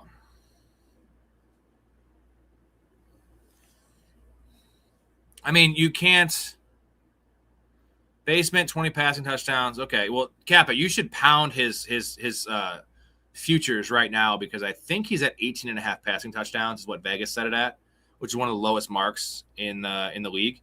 So you should hammer that his passing yards, specifically his passing touchdowns, because it is super low. If you think his basement's 20, that's obviously assuming health. But Mouth, you would never draft Cam and Geno in a redraft because like those guys go way like Geno is quarterback 30. And it's Superflex is different. In a normal one quarterback 12-team league, those guys are on the wire like every single draft. So you could take one of them as your backup, but like, why would you ever go into the year? You could have, you know, Matt Stafford who goes outside the top 12. Like, you should never make an argument that Cam Ward or Geno is gonna be better than Matt Stafford. Like, I'm never drafting like that ever. Or you could have, you know, Brock Purdy's quarterback 12, Jackson Dart's quarterback 13, Bo Nix quarterback 15, Jared Goff quarterback 16, Kyler Murray quarterback 17. Like, Jared Goff's not even a starter. And I think Kappa would agree. Kappa, you would never take Cam Ward over Jared Goff, right? Now, I know you're perceiving there's a lot of rushing upside, some rushing upside there. There's nothing with Jared Goff, but I mean, hey, Terrion Arnold's never playing again, so their secondary's trash. Branch is hurt. Like, Jared Goff's going to do what he always does. He's going to finish at quarterback 9 and have fucking 34 touchdown passes and 4,300 passing yards and just be a safe, you know, set it and forget it pocket passer. Tied to an elite offense with a good play caller. That's what I know. I know Jared Goff's fine. Like, not great, but fine. He'll beat his ADP as well. So I think the upside of taking the guys we're talking about, Geno and Cam Ward, those are best ball guys or super flex guys. Because they're not going to, you know, they have to beat their ADP so much just to even get in the starting range. Like, to even crack top 12 is a giant win for both these. Geno Smith, his quarterback 30. Like, that is the big, and it's possible for sure. But I would just rather have Bo Nix. You know, I'd rather have Jared Goff. I'd rather have Kyler Murray, who I've seen finish as a top 5 quarterback a bunch of years. Tied to Kevin O'Connell with our boy Justin Jefferson. There goes Zay Flowers and T. Higgins fell all the way back to Mouth. That is, dude, Rashee Rice fell to, wow, some fallers in this draft for sure. Rashee Rice, I was going to take Rashee Rice with my pick if Breece Hall had not gone and it was McBride and Love. off the board ahead of me. Let's see. So we do not have currently running back on the squad. We take some upside here. I think I'm going to let somebody else take the Malik Neighbors trap in a sit and go. It's right at the point where I'm comfortable taking him at pick 44. I'm sure someone's going to take Malik Neighbors before me, though. And it is Derek. He loves Malik Neighbors. Balanced start for Derek. I think he's on a mission to earn that A grade back.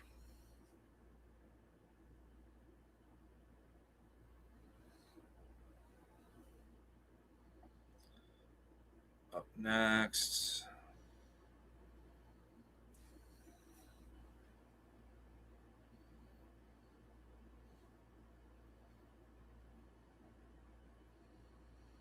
Speaking of Josh Jacobs, we have not heard a peep about that Josh Jacobs news that we were all freaking out about, what was that, 6 weeks ago? And apparently it's all gone. I don't know. We don't know anything. We haven't heard anything. So I'm going to assume it's fine. I feel like the fall of Josh Jacobs, like, guys, if Josh Jacobs plays this year, we want Josh Jacobs over Kyron Williams, right? Like, Blake Corum's in that backfield. Who is in Josh Jacobs' backfield? It's the worst guys ever. Chris Brooks and Marshawn Lloyd, who has yet to play a football game in his career. There's nobody. There's literally nobody. And I'm going to be drafting as he is going to play. You know, I think I'm going to start drafting more Josh Jacobs when he starts falling even to the end of the third round. Typically, I've been taking guys like Garrett Wilson, you know, Ted McMillan, Zay Flowers over him. David Montgomery went ahead of him, for instance.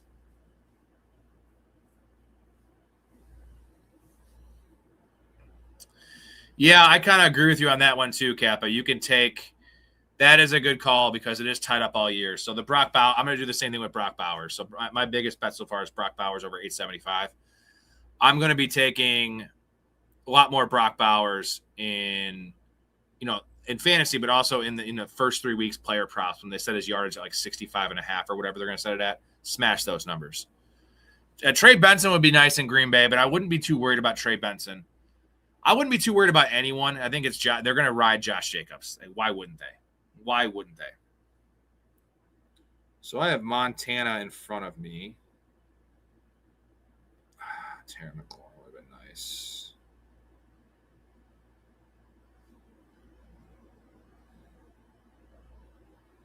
Oh, I got a really good player either way. So there goes Luther Burden. That's fine. We'll take Judkins. Nice pull by Montana. I was just looking. Luther Burden was still available somehow. 10 picks after ADP. So really nice pick there for Montana.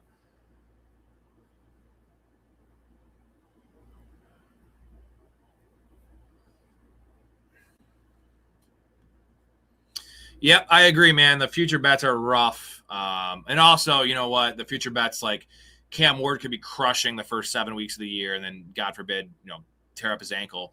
And then you lose the bet, but you would have won all of those weekly props. The problem with that is like he could still crush that number. What if he has a slow start? So there's a lot of variations here, and I think that the futures or prediction markets have definitely more flexibility in what you're talking about. All right, pretty balanced start on my end. JSN, Drake London, Josh Jacobs, Quinshon Judkins with Trey McBride. Not a bad start. I like this better than the last team, I think. 2 elite wide receivers, 2 workhorse running backs in a half PPR, and the number 2 tight end.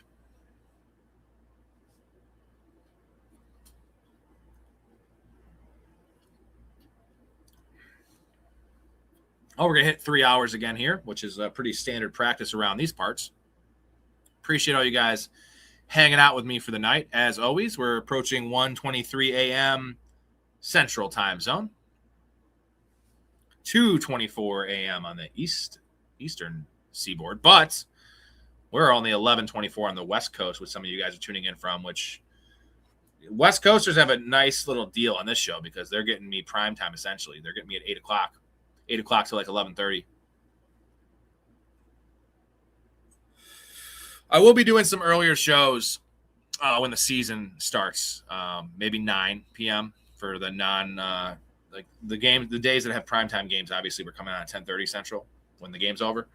We'll do some shows earlier on Tuesdays, maybe Wednesday, maybe Friday night, although I like to do later Friday night streams because a lot of people do things on Friday night. You can still come back from, the movies or a concert, whatever the hell you guys do, whatever people do these days, and then catch me on the back end when you're going to sleep.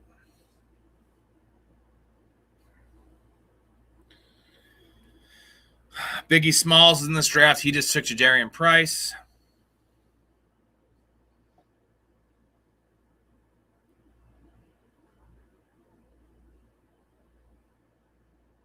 Okay.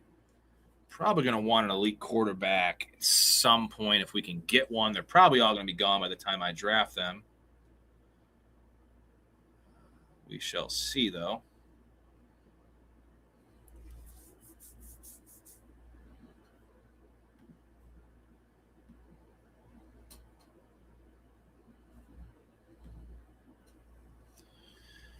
There goes Tate. There goes Adunze. There goes Metcalf to Horsecock Johnson. That is Kappa. He loves DK Metcalf. We all love DK Metcalf around here. One of these years, he's going to frickin' put it together, man, and have like 1,300 yards and 12 touchdowns.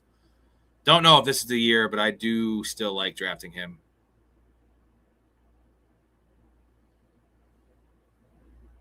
God damn, motherfucker takes Marvin Harrison. Get out of town with that shit. All right, we'll take Jaden Daniels. Shit, bro. I was thinking I could still get like Jalen Hurts if I got Marvin Harrison, and now I had to pivot. We don't like it. And now it's just super gross here. So the next thing to do is there goes Jalen Hurts. Montana got Jordan Tyson. I just am not drafting out of Jordan Tyson. I don't know. Again, I do like some rookies, typically later rookies. I'm a big second-year guy, dude. I love the second-year breakout, especially when guys disappoint that I liked last year. Typically higher hit rate. Maybe not as much of a league winner, right, because the rookies are the ones that really, really do crush it. But a lot of guys that will return value, and if you return value enough, you win a lot of leagues. So Judkins is that guy for me this year that I feel like still a little worried about the Browns, but they're going to run that dude into the ground as much as they can, as long as they can when they're in games. I think their defense will still be decent. Jared Verse is a fine player. Big shoes to fill, literally and figuratively, with Myles Garrett being gone, though. There goes Dak. Caleb is still on the board. No way Caleb makes it back to me. I would consider taking him with Jaden Daniels if he falls 7 picks after ADP.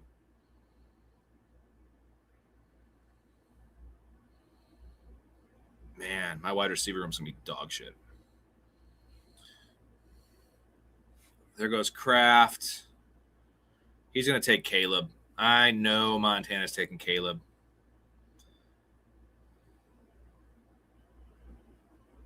Take Chuba. Pretty balanced squad. Nice pull there. You got some crazy value on Burden and Caleb, man. Really good value on Jeremiah Love. Some really nice ADP grabs there.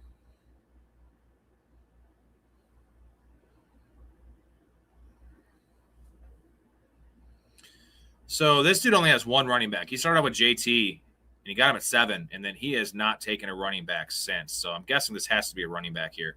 Probably Jalen Warren would be my guess. Took Stevenson instead. What's happening here? That French animal bit my ear off! Well, that's an absurd exaggeration. My apologies, Bidwell. He look in our tent. He look at my woman. He saw her breast. Her breast? You saw her breast? I've said it before and I said it again. Any man who look on her will die. Love that clip.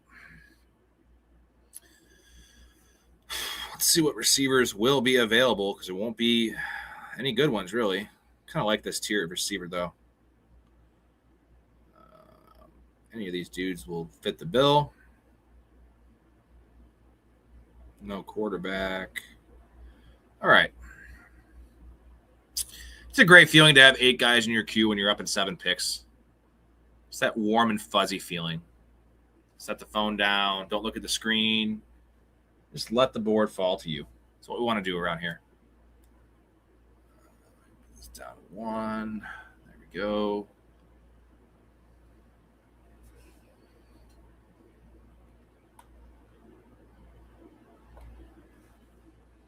There goes Chris Godwin to mouth.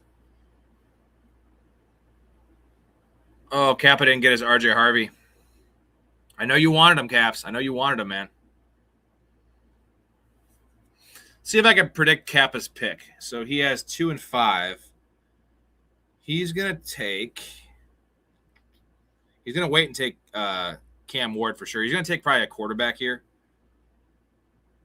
My guess is a quarterback, or maybe Sam Laporta.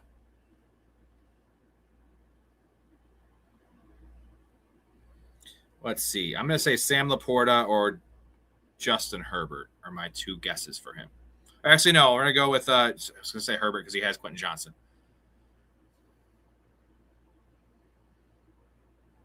Building a nice little squad there. Actually, you could have gone Trevor Lawrence because you have Brian Thomas as well. So I stand by my prediction. Trevor Lawrence still on the board right now.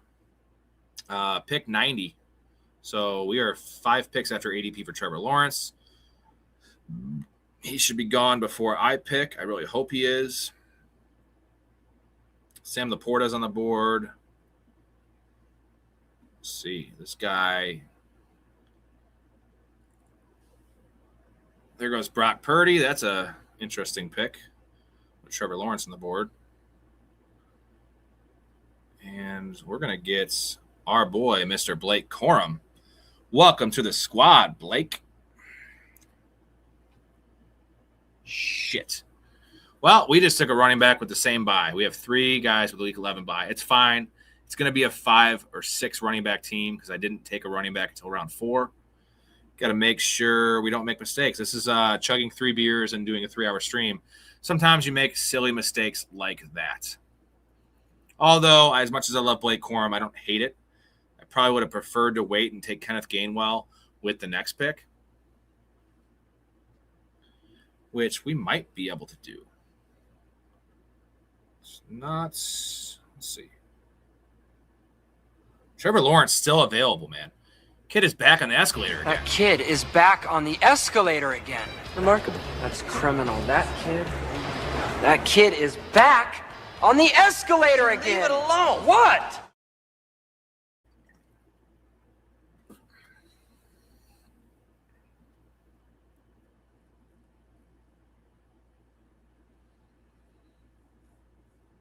There goes Worthy.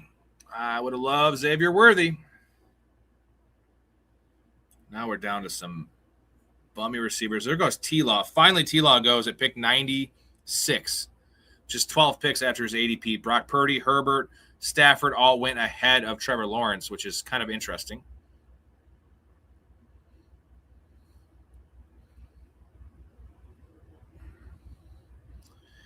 He doubles up and takes Jackson Dart.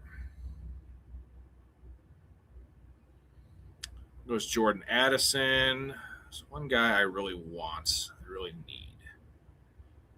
By 8. Oh, shit. This is a lot of Week 11 buys. I cannot take another Week 11 buy at any position now. Seeing what I'm seeing right now. I don't always pay attention to buys that much, but sometimes it can really cook you. We'll get Ricky Pearsall as the wide receiver 3. So quarterback room is going to be great.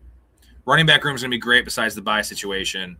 Tight end room has Trey McBride, and the wide receiver room is the biggest issue here with JSN, Drake London, and Ricky Pearsall. Probably going to be a 2 quarterback, 2 tight ends, 5 running back team. So that leaves me 9 receivers in the squad. So 9 receivers, I think I can make this wide receiver room work.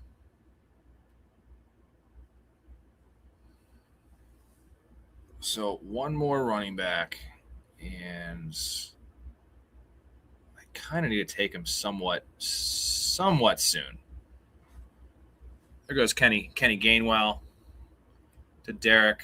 Surprise, surprise. He gets all the value picks. He's awesome. Derek's the GOAT. Oh, God, I'm sleepy. I'm sleepy. Had a long day of playing Xbox today. It's fucking hard life, guys. Hard life.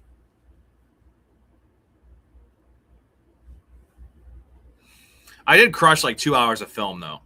So I watched Roma Dunze. I watched Rashad White. I went back and watched some Jadarian Price film because I've been so hard on the kid at Notre Dame. And then I watched some Lad McConkey. Those are the 4 guys I watched today. Opinions didn't really change too much in any of them. But I like to watch every single player at least once. I like to go back twice sometimes. You know, sometimes if you're in a bad mood, you might have a worse perception. You know what I'm saying? If you go into something negative and you're also having a bad day, then probably going to be a bad result in terms of your opinion. So, and the counter to that is you're in a great mood and you have a great opinion of a player, you're going to be like, oh, I love this guy because we're watching highlights essentially. I like to watch more than highlights, every snap, every route kind of thing for some of these players. Easier to do with younger players. Guys I'm not watching is Justin Jefferson and Mike Evans. Maybe Mike Evans I'll watch because I want to see if there was a drop-off because of age. But guys in their prime, CeeDee Lamb, I don't need to watch CeeDee Lamb. I know what CeeDee Lamb is. I can't take any of these receivers because of the bye situation. This blows. We can take anything we want. Nope, no quarterback. I can't even take Shaheed in this draft, guys. Someone's going to get Shaheed for sure because Week 11 is by Mageddon. I just realized that looking at this now. I think I knew that before, but Week 11 is by Mageddon. We don't got to be careful with Week 11. And there goes Jacoby Myers. So, cool. I can't take a tight end, dude. I am just fucking hamstrung right now on what to do here. This is rough. This is really rough. I guess we're going to take, you know what? Give me some floor with Khalil Shakir. I feel like I could have waited to get him, but I kind of like that pick more in a sit and go than in a tournament unless I have Josh Allen. And either of these gentlemen are fine. JCM off the board.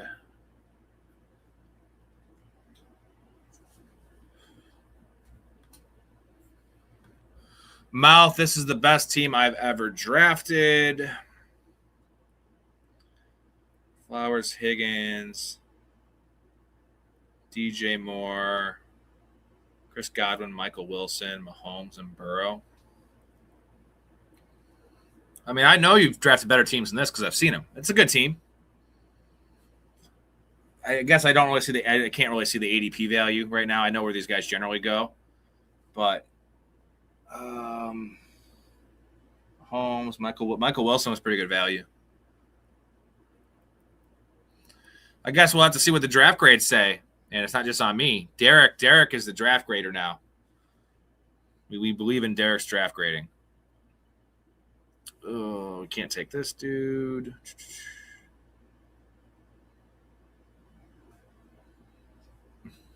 I know.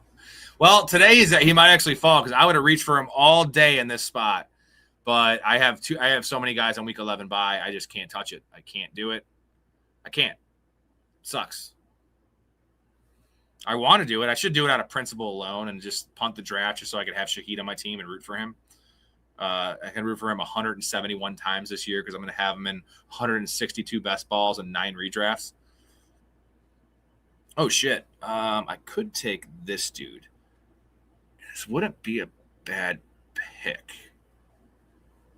Man. No, I'm not going to do that. So let's take – I need some more I need wide receiver firepower. Just any guys that are playing.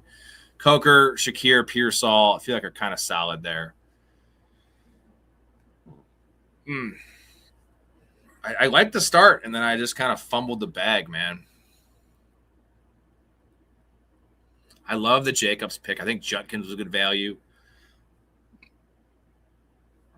Hubbard after ADP, and then it just went downhill. I should not have taken Blake Corum with that bye. Just threw me off. I had to stop taking guys I would normally take because they had week 11 buys.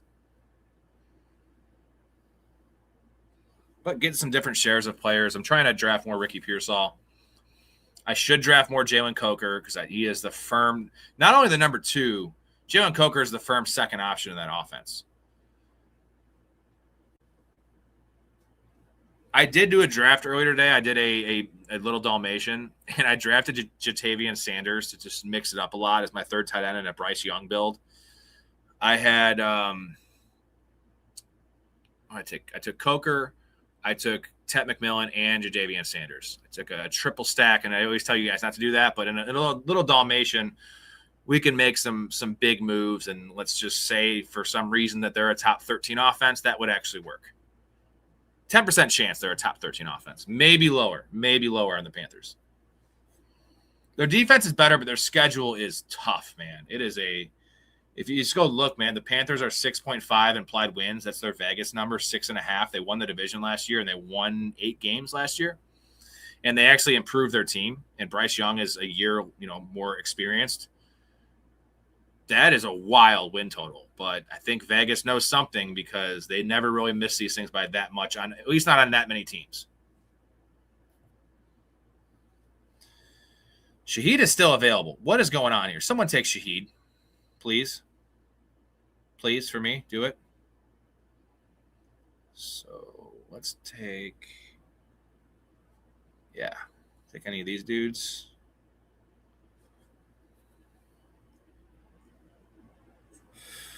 Good pick there with Mark Andrews. Is that a member here? No, that's just a rando. Yeah, Derek will get Shaheed and Matthew Golden and Josh Downs. There he goes. He's so happy with that. You would have never got him if I didn't have that week 11 buy problem, dude. Damn it. Fuck, all the running backs just went. Pacheco and Marks. No. Fuck. This is, and I can't even take Dylan Sampson because of week 11 by Mageddon. Fuck. This is hell on earth, man. I'm living on hell on earth. I just donated $3, I think, to everyone. You guys the winners can split my $3 3 ways. The winning team gets $1.50 of it. Second place team gets, 75 cents, and third place team gets 25 cents. So that's my donation to you guys. Gross, man. Maybe I can salvage something. I just don't like a lot of these picks. It is pretty grody. Can't take Sam Darnold because he has a week 11 bye. Actually, I probably could. Do I want to? Not really.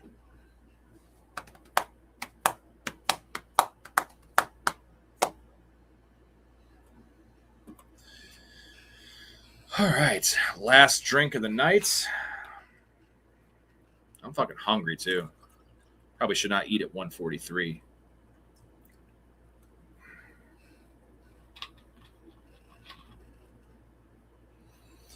I never take Keaton Mitchell either. I don't like that pick. I think he's way overdrafted.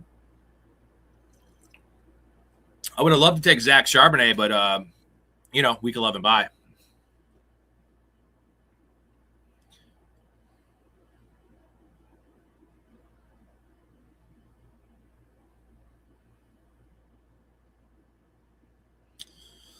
Tight ends are disgusting. We're good on this.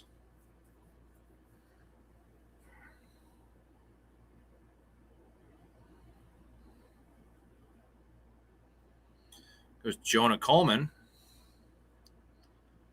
God, I don't get Jonah Coleman. I don't get that pick either, ever.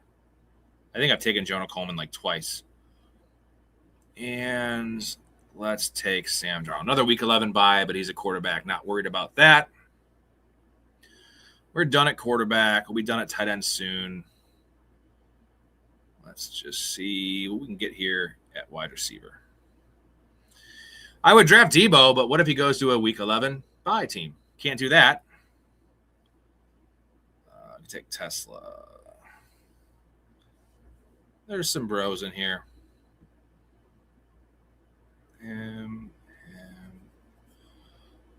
Wow, tight ends are really falling in this draft. The Horsecock Johnson has Cam Ward. Of course, he has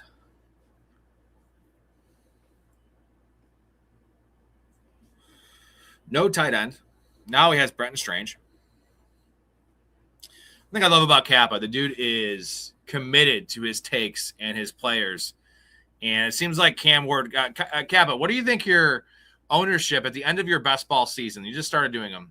What do we all, let's just do this as a community. What do you think Kappa's Cam Ward exposure is going to be this year? I'm going to say 50% because you can get him in every draft you want and not even have to reach on him really. 50%, because that's really high. Like for any player to be 50%.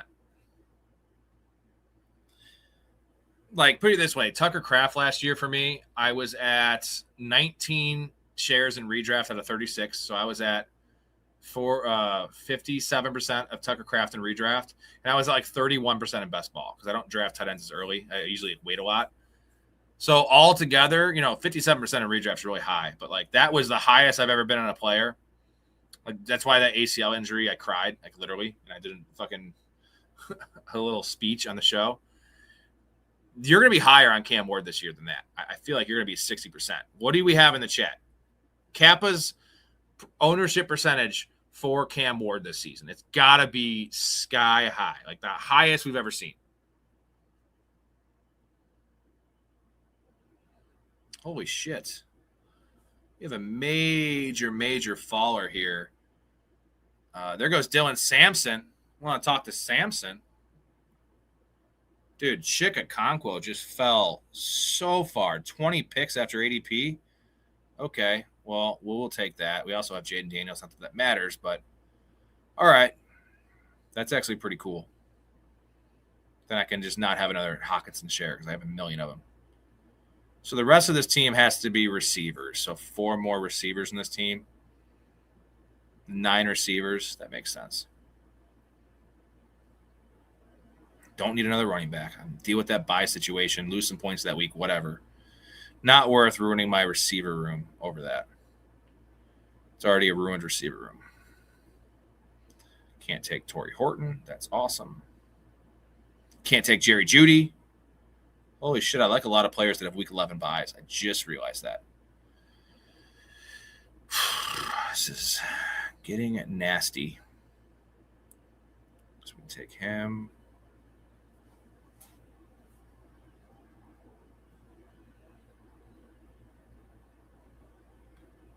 So are you saying you're going to have 50%? Is that like an omission that you're going to have 50% Cam Ward?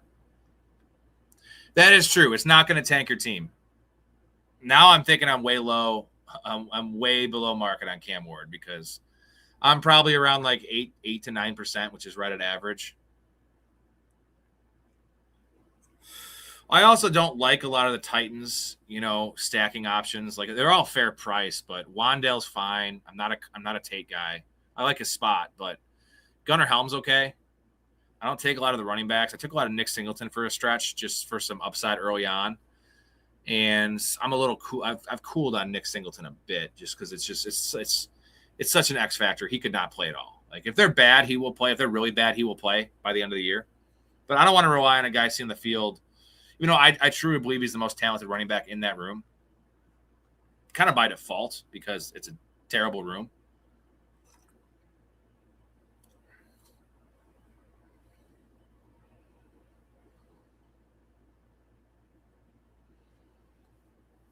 There goes Kamara.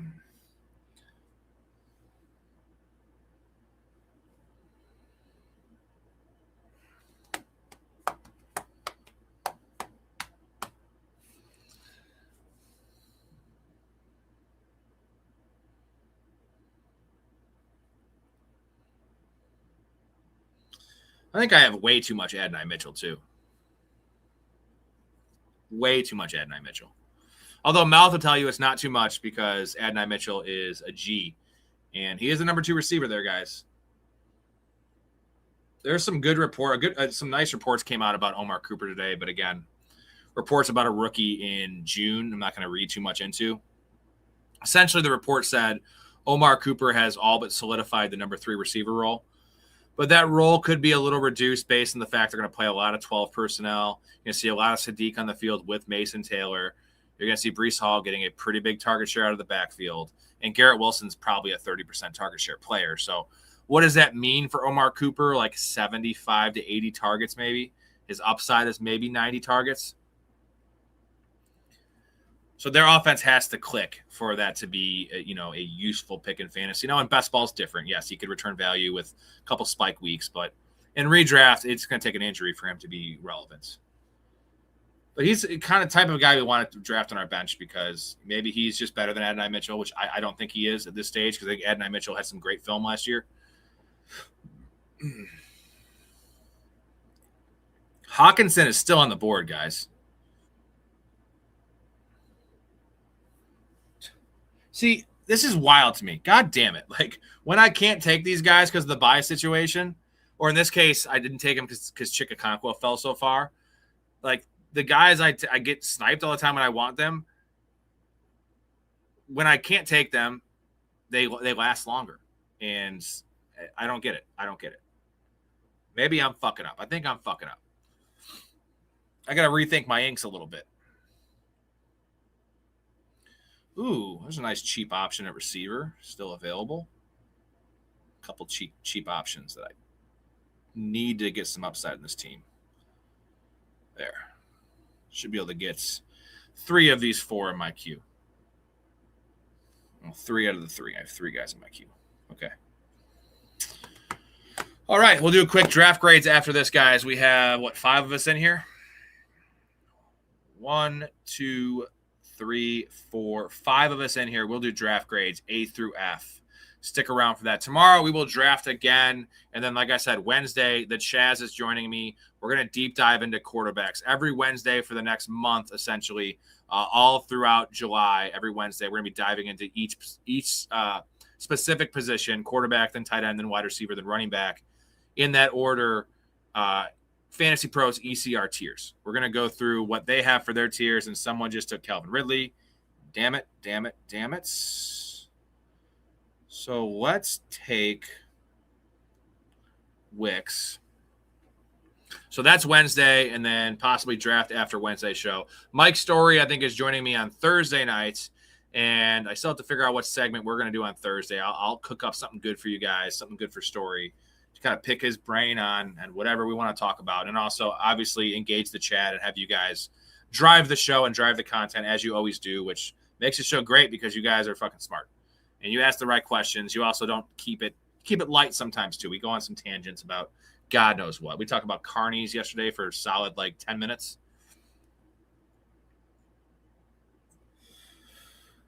I asked Storey if he ever got head from a chick with no teeth, which is a carny essentially. That they don't have many teeth in the carnival.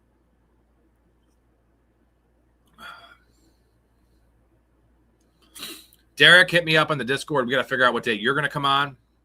Maybe you and Dakota can come on the same night. And that sounded weird. You can come on the same night, and I'm sure you always do because it's every night for you guys. And we can draft together. Have a little threesome on the stream. That'll be a fun time. There will be no show on Saturday, most likely, although I said that last time I went to a wedding and I did a stream at 1 in the morning or whatever it was. But that is 4th of July. I'm going to be out of town, not way out of town, but in Indiana, an hour and a half away. Probably won't be back till 1 o'clock in the morning. And we'll see. Maybe I'll hop on for a draft or something. But most likely no show on Saturday. That'll be the first day off in a while and probably the last day off for a while. I think July 12th, I'm not going to do a show because I'm going to be in the city for a 311 concert.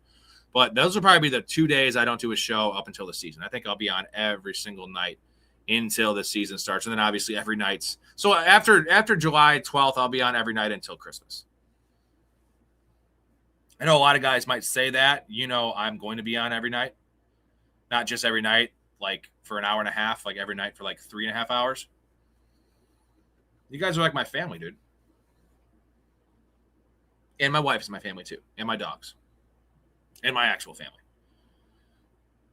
Let's take Keon Coleman.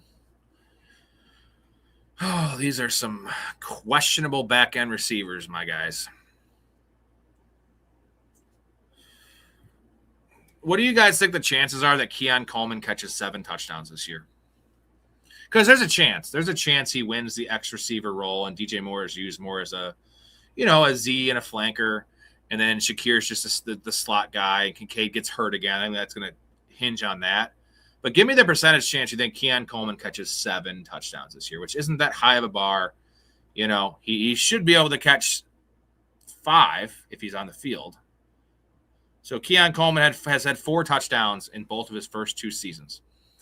400 yards last year, 4 touchdowns. His rookie year was 556 and 4 touchdowns. That was cut short. He only played about 11 games. 7's a big jump up, though. But he's also been awful. So I think there's a good chance he's better. We'll see if he gets the opportunity and if this team is just done with him. But, they brought in DJ Moore. But outside of DJ Moore, what do they really have there? It's Khalil Shakir. It's Josh Palmer, who's been awful. Kappa hates to hear that, but Josh Palmer's not good. Also coming off an injury.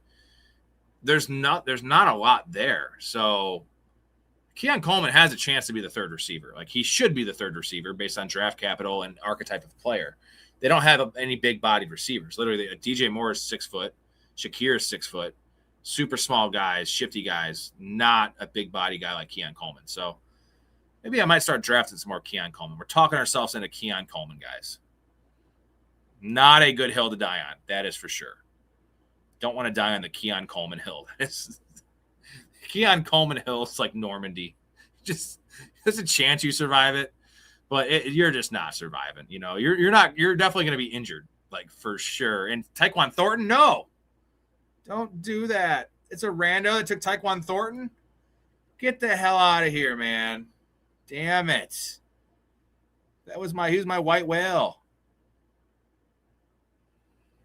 Now I really have to go down the list here. There's no point in taking a shot on a guy that just a deep guy, because that's a tournament play. Take a guy that doesn't get drafted a lot. In a sit and go, there's no upside in that. I want to get guys that I know can play. Oh, my God, Rashad Bateman's gone. That's Derek, isn't it? That's Derek. The fucking American sniper, Chris Kyle. Holy shit. No. You know what? Is my receiver room good enough? Probably not. 1, 2, 3, 4, 5, 6, 7, 8. Okay, you know what? I have a shot at... Fuck.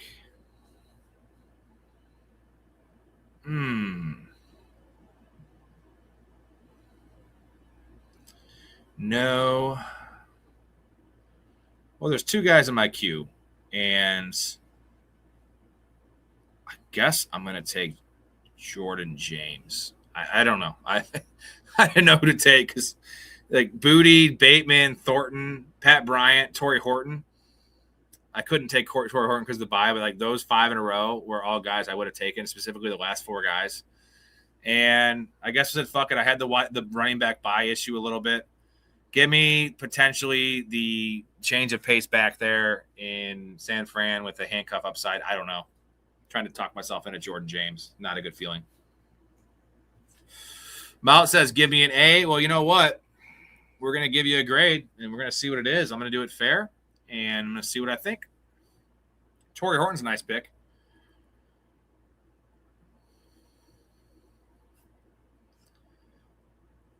See how it shakes out. Tyrone Tracy. Oh. Well, the running back room is super thin, dude. I'll say that right now. Let's get to draft grades. We have Montana up first. Let me switch this screen for y'all, and here we go. Montana. Oh, this is my team. Montana. Caleb Williams, Tyler Shuck, and Aaron Rodgers. Is this the right team here? Yes, it is. Okay. Caleb Williams, Tyler Shuck, and Aaron Rodgers.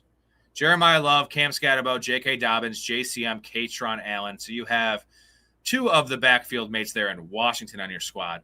Jamar Chase, Luther Burden, Jordan Tyson, Michael Pittman is his 4, Stephon Diggs, Trey Tucker, Trey Harris, Zach Branch, Brock Bowers, and Pat Freiermuth. I love the tight end room. I like what you did there. That's a way to build a Brock Bowers tight end room in a sit and go or any league.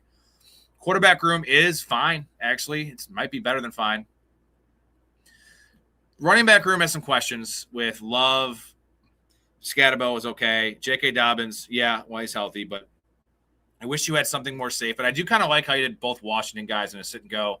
Give yourself some nice floor there. You know, we think Katron Allen will be the early down guy if JCM were to get hurt. Tyson is a 3, Pittman, Brock Bowers. C+ to B- squad here.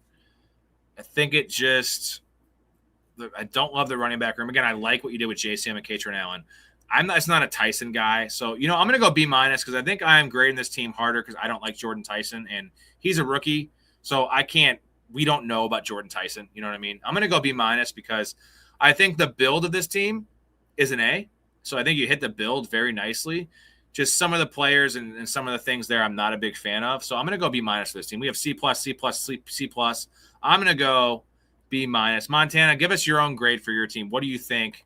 And what did you like and what did you not like? Just also, anyone could do that for their own team in the chat just to give us some reference points here. Let's go to my squad. We have Jaden Daniels and Sam Darnold at quarterback. Josh Jacobs, Quinshon Judkins, Chuba Hubbard, Blake Corum, Keaton Mitchell, and Jordan James. So we have a 2-6-8-2 build. I had to take the extra running backs essentially because Jacobs, Judkins, and Corum had the same bye. So week 11 is going to be tough with just Chuba, Keaton Mitchell, and Jordan James. That is an issue. I don't like that issue.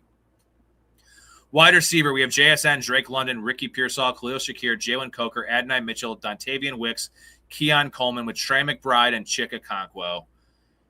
This team looks a little barren, dude. Like Ricky Pearsall. I think the stretch from Ricky Pearsall, Shakir, Coker is fine.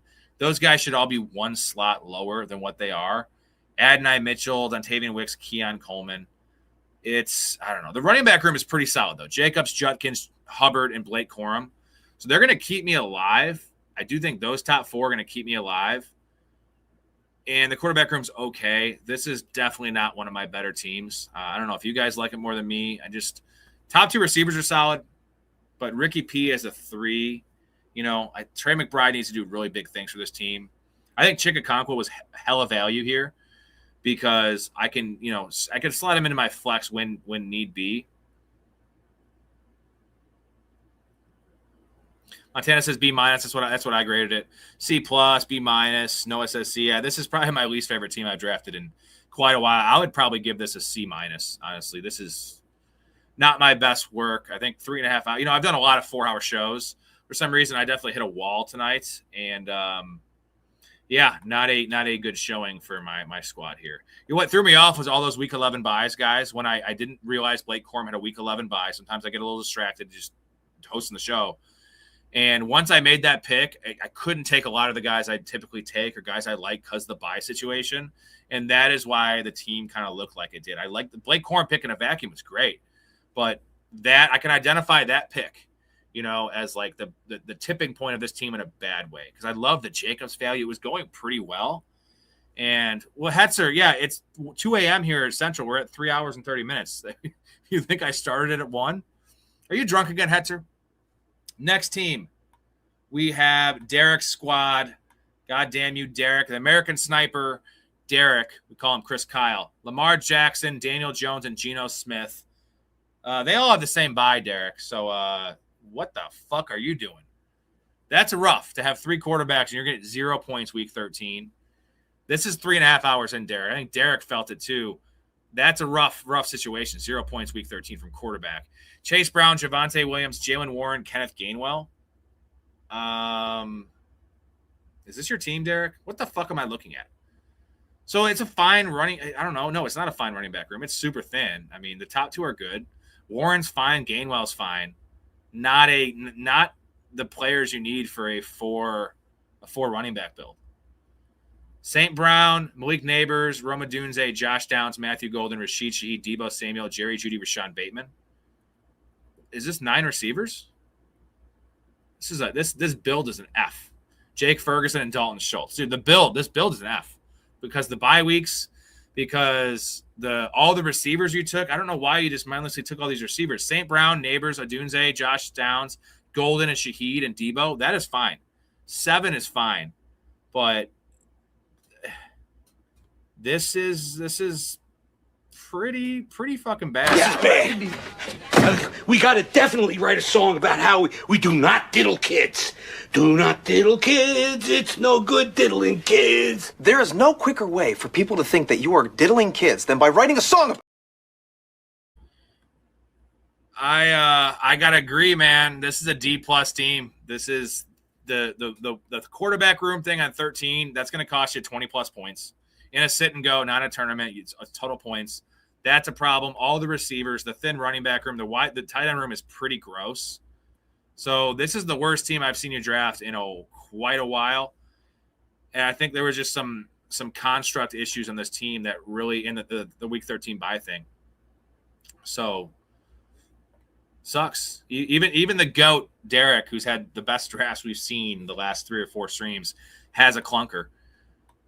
We'll go to Rob Kappa's team, the former, the founder of this channel, the co-founder of this channel, the man, Rob Kappa. We have Justin Herbert and Cam Ward. That is very predictable on your end. Kenneth Walker, David Montgomery, Rashad White, Isaiah Pacheco, Tank Bigsby, Braylon Allen. We have Justin Jefferson, Garrett Wilson, Brian Thomas, DK Metcalf, Quentin Johnston, Wan'Dale Robinson, Darnell Mooney, and Kayshon Boutte with Brenton Strange and Greg Dulcich. So this tight end room is dog shit. This is a rough one.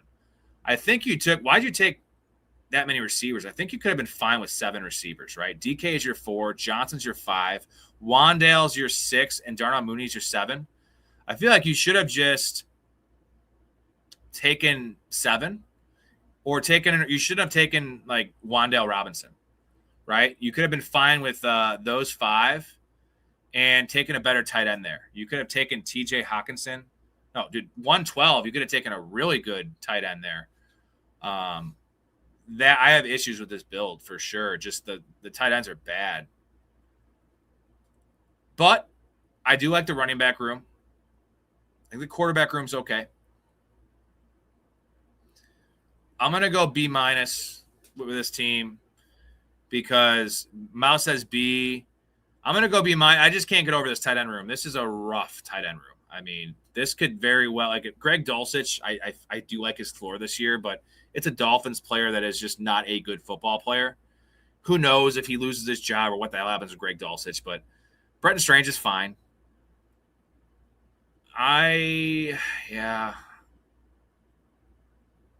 It's a B- to a C+. I just don't love the quarterback's still a little thin too. I know you love Cam Ward, but Herbert and you're just the onesies are thin, and I don't think you needed Kayshon Boutte. So, what do you guys think for a grade for this team? Kappa, what do you have for yourself for a grade for this team? Again, I try to be as fair as I can, take away my biases. We go to Mouse team here. Let's see what we have. This is got to be a great team because it's been talked up here. We have Joe Burrow and Patrick Mahomes. Very good room there at quarterback. James Cook, Derrick Henry, RJ Harvey, and Tyron Tracy. This is a tournament running back room. I don't like this in a sit and go. This is RJ Harvey as your 3. I don't mind Tyron Tracy, but it's real thin, real fast. Now, Derrick Henry never gets hurt. James Cook typically does not get hurt. You got that going on for you. But a little thin there. Zay Flowers, T. Higgins, DJ Moore, Chris Godwin, Michael Wilson is your 5. Juwan Jennings, Brandon Ayuk, Elijah Surratt, and Torrey Horton. Isaiah Likely, Kenyon Sadiq, and TJ Hawkinson. This is a really good tight end room. The way you built it, you have, early season awesome stuff with Likely. We'll cover you for Sadiq. I think your first and your third tight ends are going to be really good early in the year. Sadiq should pair up good later. So I like the tight end room. I think you took too many receivers, man. Brandon Ayuk is a tournament pick, he might not play this year, man.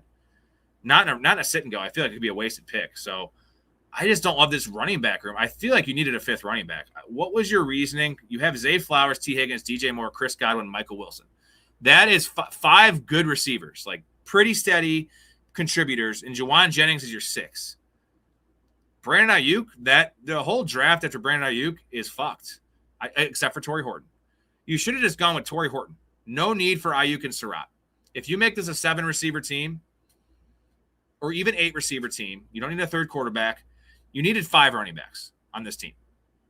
I just don't feel secure with this. Like RJ Harvey is a 3. If this was David Montgomery, if this was, Quinshon Judkins, if this was Bucky Irving as your 3, 100% all day, I endorse this team with the 4 running backs. But RJ Harvey, I don't like it. That being said, I do like this team. It's a good team. I'm going to give it a B.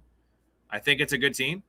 But it could have been a lot better. The RJ Harvey pick, and not the pick for RJ Harvey, but to act like RJ Harvey is like this set in stone RB3 for you is going to be a little rough in a half PPR.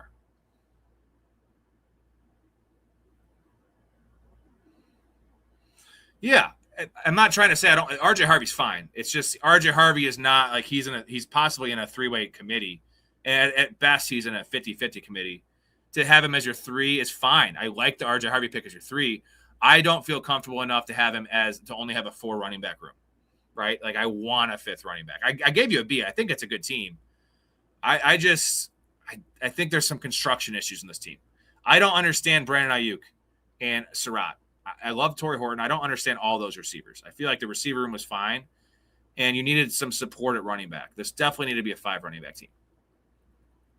No, I like Harvey fair at value. I think the upside for sure is there in Harvey. So I think it's a solid B. It could have been an A. If we look back at the draft board, I just want to do this just for a quick exercise on what this team could have been like if you didn't take Brandon Ayuk. And nothing against Brandon Ayuk. If it was any player, I would probably have issues. But Brandon Ayuk in a sit and go, I just don't understand what the appeal is. He doesn't have a team. So 16, right? So you could have taken Braylon Allen. Take Braylon Allen. You love Braylon Allen. You love the Jets. Braylon Allen all day. Emmett Johnson. There's not a lot of running backs left, so that's for sure. Braylon Allen was the answer. I'm correct. Looking at this right. Yeah, so Braylon Allen. And that's really the only pick I have an issue with. Surratt. I don't hate the Surratt pick. You have no one else to pick there. So I think it's just I can't crush you for one pick either. I just wanted a thicker running back room. I think that Braylon Allen would have made this team a whole letter grade higher because I don't think you're getting anything from Brandon Ayuk. Solid B. I don't think it's one of the best. Who do we have really good grades for in this draft? It wasn't the best draft at all. I think Montana had a lot of rookies. I had some issues on my team. Derek had the worst draft I've seen him have. So you might actually have the best team. This was not our best performance as a crew drafting. And I think we might not have a single winner from this one. Mouth has the best chance. Very aggressive team. So that's not a great showing for us in this one. I think the last draft was a lot better. I think this is my thing is 4 running backs in a tournament makes a lot more sense because you have to go for broke to win this thing. And you want to make up for a weaker receiver room. I don't think you did have a weaker receiver room. In a sit and go, I want some more security because it's season long. You can't have bad, injury could tank you. Like if James Cook gets hurt, we can say this for every team, right? But I want to kind of draft to kind of insulate ourselves from some of those things. And also in my case, maybe don't draft a million guys with week 11 bye. So that was on me. I had a rough one as well. You definitely had a better team than me, Mouth. You had a better team than Derek. You had a better team than Cat. I think you had the best team in this room, at least among us, right? That's what it looked like, Derek. You literally, that was like almost obvious tanking. Like it's one thing to take 2 quarterbacks with the same bye. To take 3 quarterbacks that have the same bye and not see that is wild. Like I look at quarterback and tight end buys more than the running back. Wide receiver buys, I don't look at all because I'm going to take 7 or 8 anyway. Quarterback buy to take 3 is wild stuff. So the first time I've seen Derek really, beside that, this is similar to the Jadarian Price pick. So anyone know if quarterback is injured on bye, does your flex spot stay open? Well, quarterback spot would go open, but it wouldn't affect your flex spot. No. Yeah. I think he tried to American Sniper Chris Kyle you And and Superflex. No, it would just in Superflex it just rotates a tight end or a running back or wide receiver, whoever else, whoever scores the most points. So you don't have to worry about that in a Superflex with a quarterback. Mouth, I keep on telling you, man, in these sit and goes, stacking does not matter. It literally it matters as much as it doesn't redraft, which is nil. The only reason you want to stack is in tournaments, because at the end of the tournament, when you make the playoffs, you're in 1 week sample sizes against giant pools of players, of teams. And if you don't have stacks, you're gonna be against, let's say there's 500 teams in the final pairing, and you have Garrett Wilson, and he had a hell of a year. You're gonna be against 200 Garrett Wilsons, and if you don't have Geno Smith, 100 of those teams will have Geno Smith, and in theory, Geno Smith will have a hell of a week with Garrett Wilson's hell of a week. And that is like why we have to stack in tournaments. I almost avoid stacking in a way in these sit and goes, because when it goes bad, it really hurts your week. I want to take best player available exclusively. And yeah, I would definitely want to stack when I can, for sure. Okay, just making sure, Mouth. I'm just making sure, because sometimes, we're into our best ball brain of mostly tournaments outside of these streams.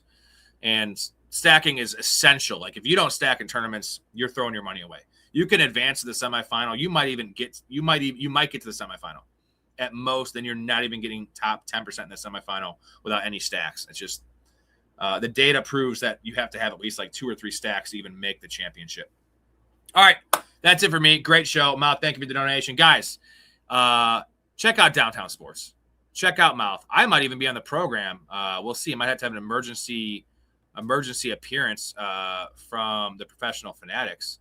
But Downtown Sports, 23 platforms. They're on YouTube now. Go check them out. Give them a like. Give them a sub. Give them a listen first. Then you will like and sub. It's where sports come home. Mouth and Beast. It's a one or two shows a week. Kappa, go over there right now and give them a sub for us and give them a listen. I'd appreciate that. Mouth can't talk right now, which has to be driving him insane. Does it hurt to talk? Like, what do you got, a mad sore throat or something? But yeah, link in the description there, guys, or just head over to YouTube and or search it wherever you find your podcast, Downtown Sports. Would love it if you did that. Also, here's Helen Hunt, just to give you a little hello, Helen. How you doing? You look great today. Here's MJ looking not great. That was a rough day for that dude. Rough day. And one last thing, I do want to shout out and thank all of the Patreon members. Appreciate all of you guys sticking with me through the off season. I mean, we're putting out a lot of fucking content, but appreciate you guys tuning in every night. Donations, all the stuff in the Discord, the Patreon. We love you guys. If you are interested in joining, it's super easy. Just go to Patreon. I will get the email, and I will send you an email to get you in the community, in the Discord, in our chat.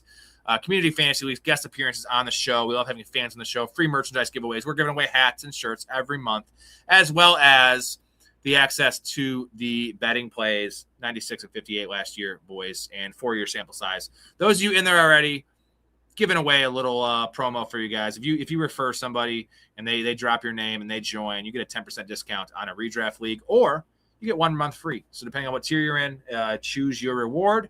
And give back to me. I give back to you. I appreciate everybody in here. Thank you to Kappa for it sucks the technical difficulties.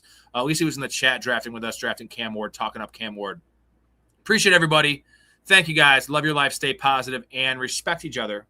I'm out. You just seem like a good dude. I thought I'd see if you wanted to grab a beer, that's all.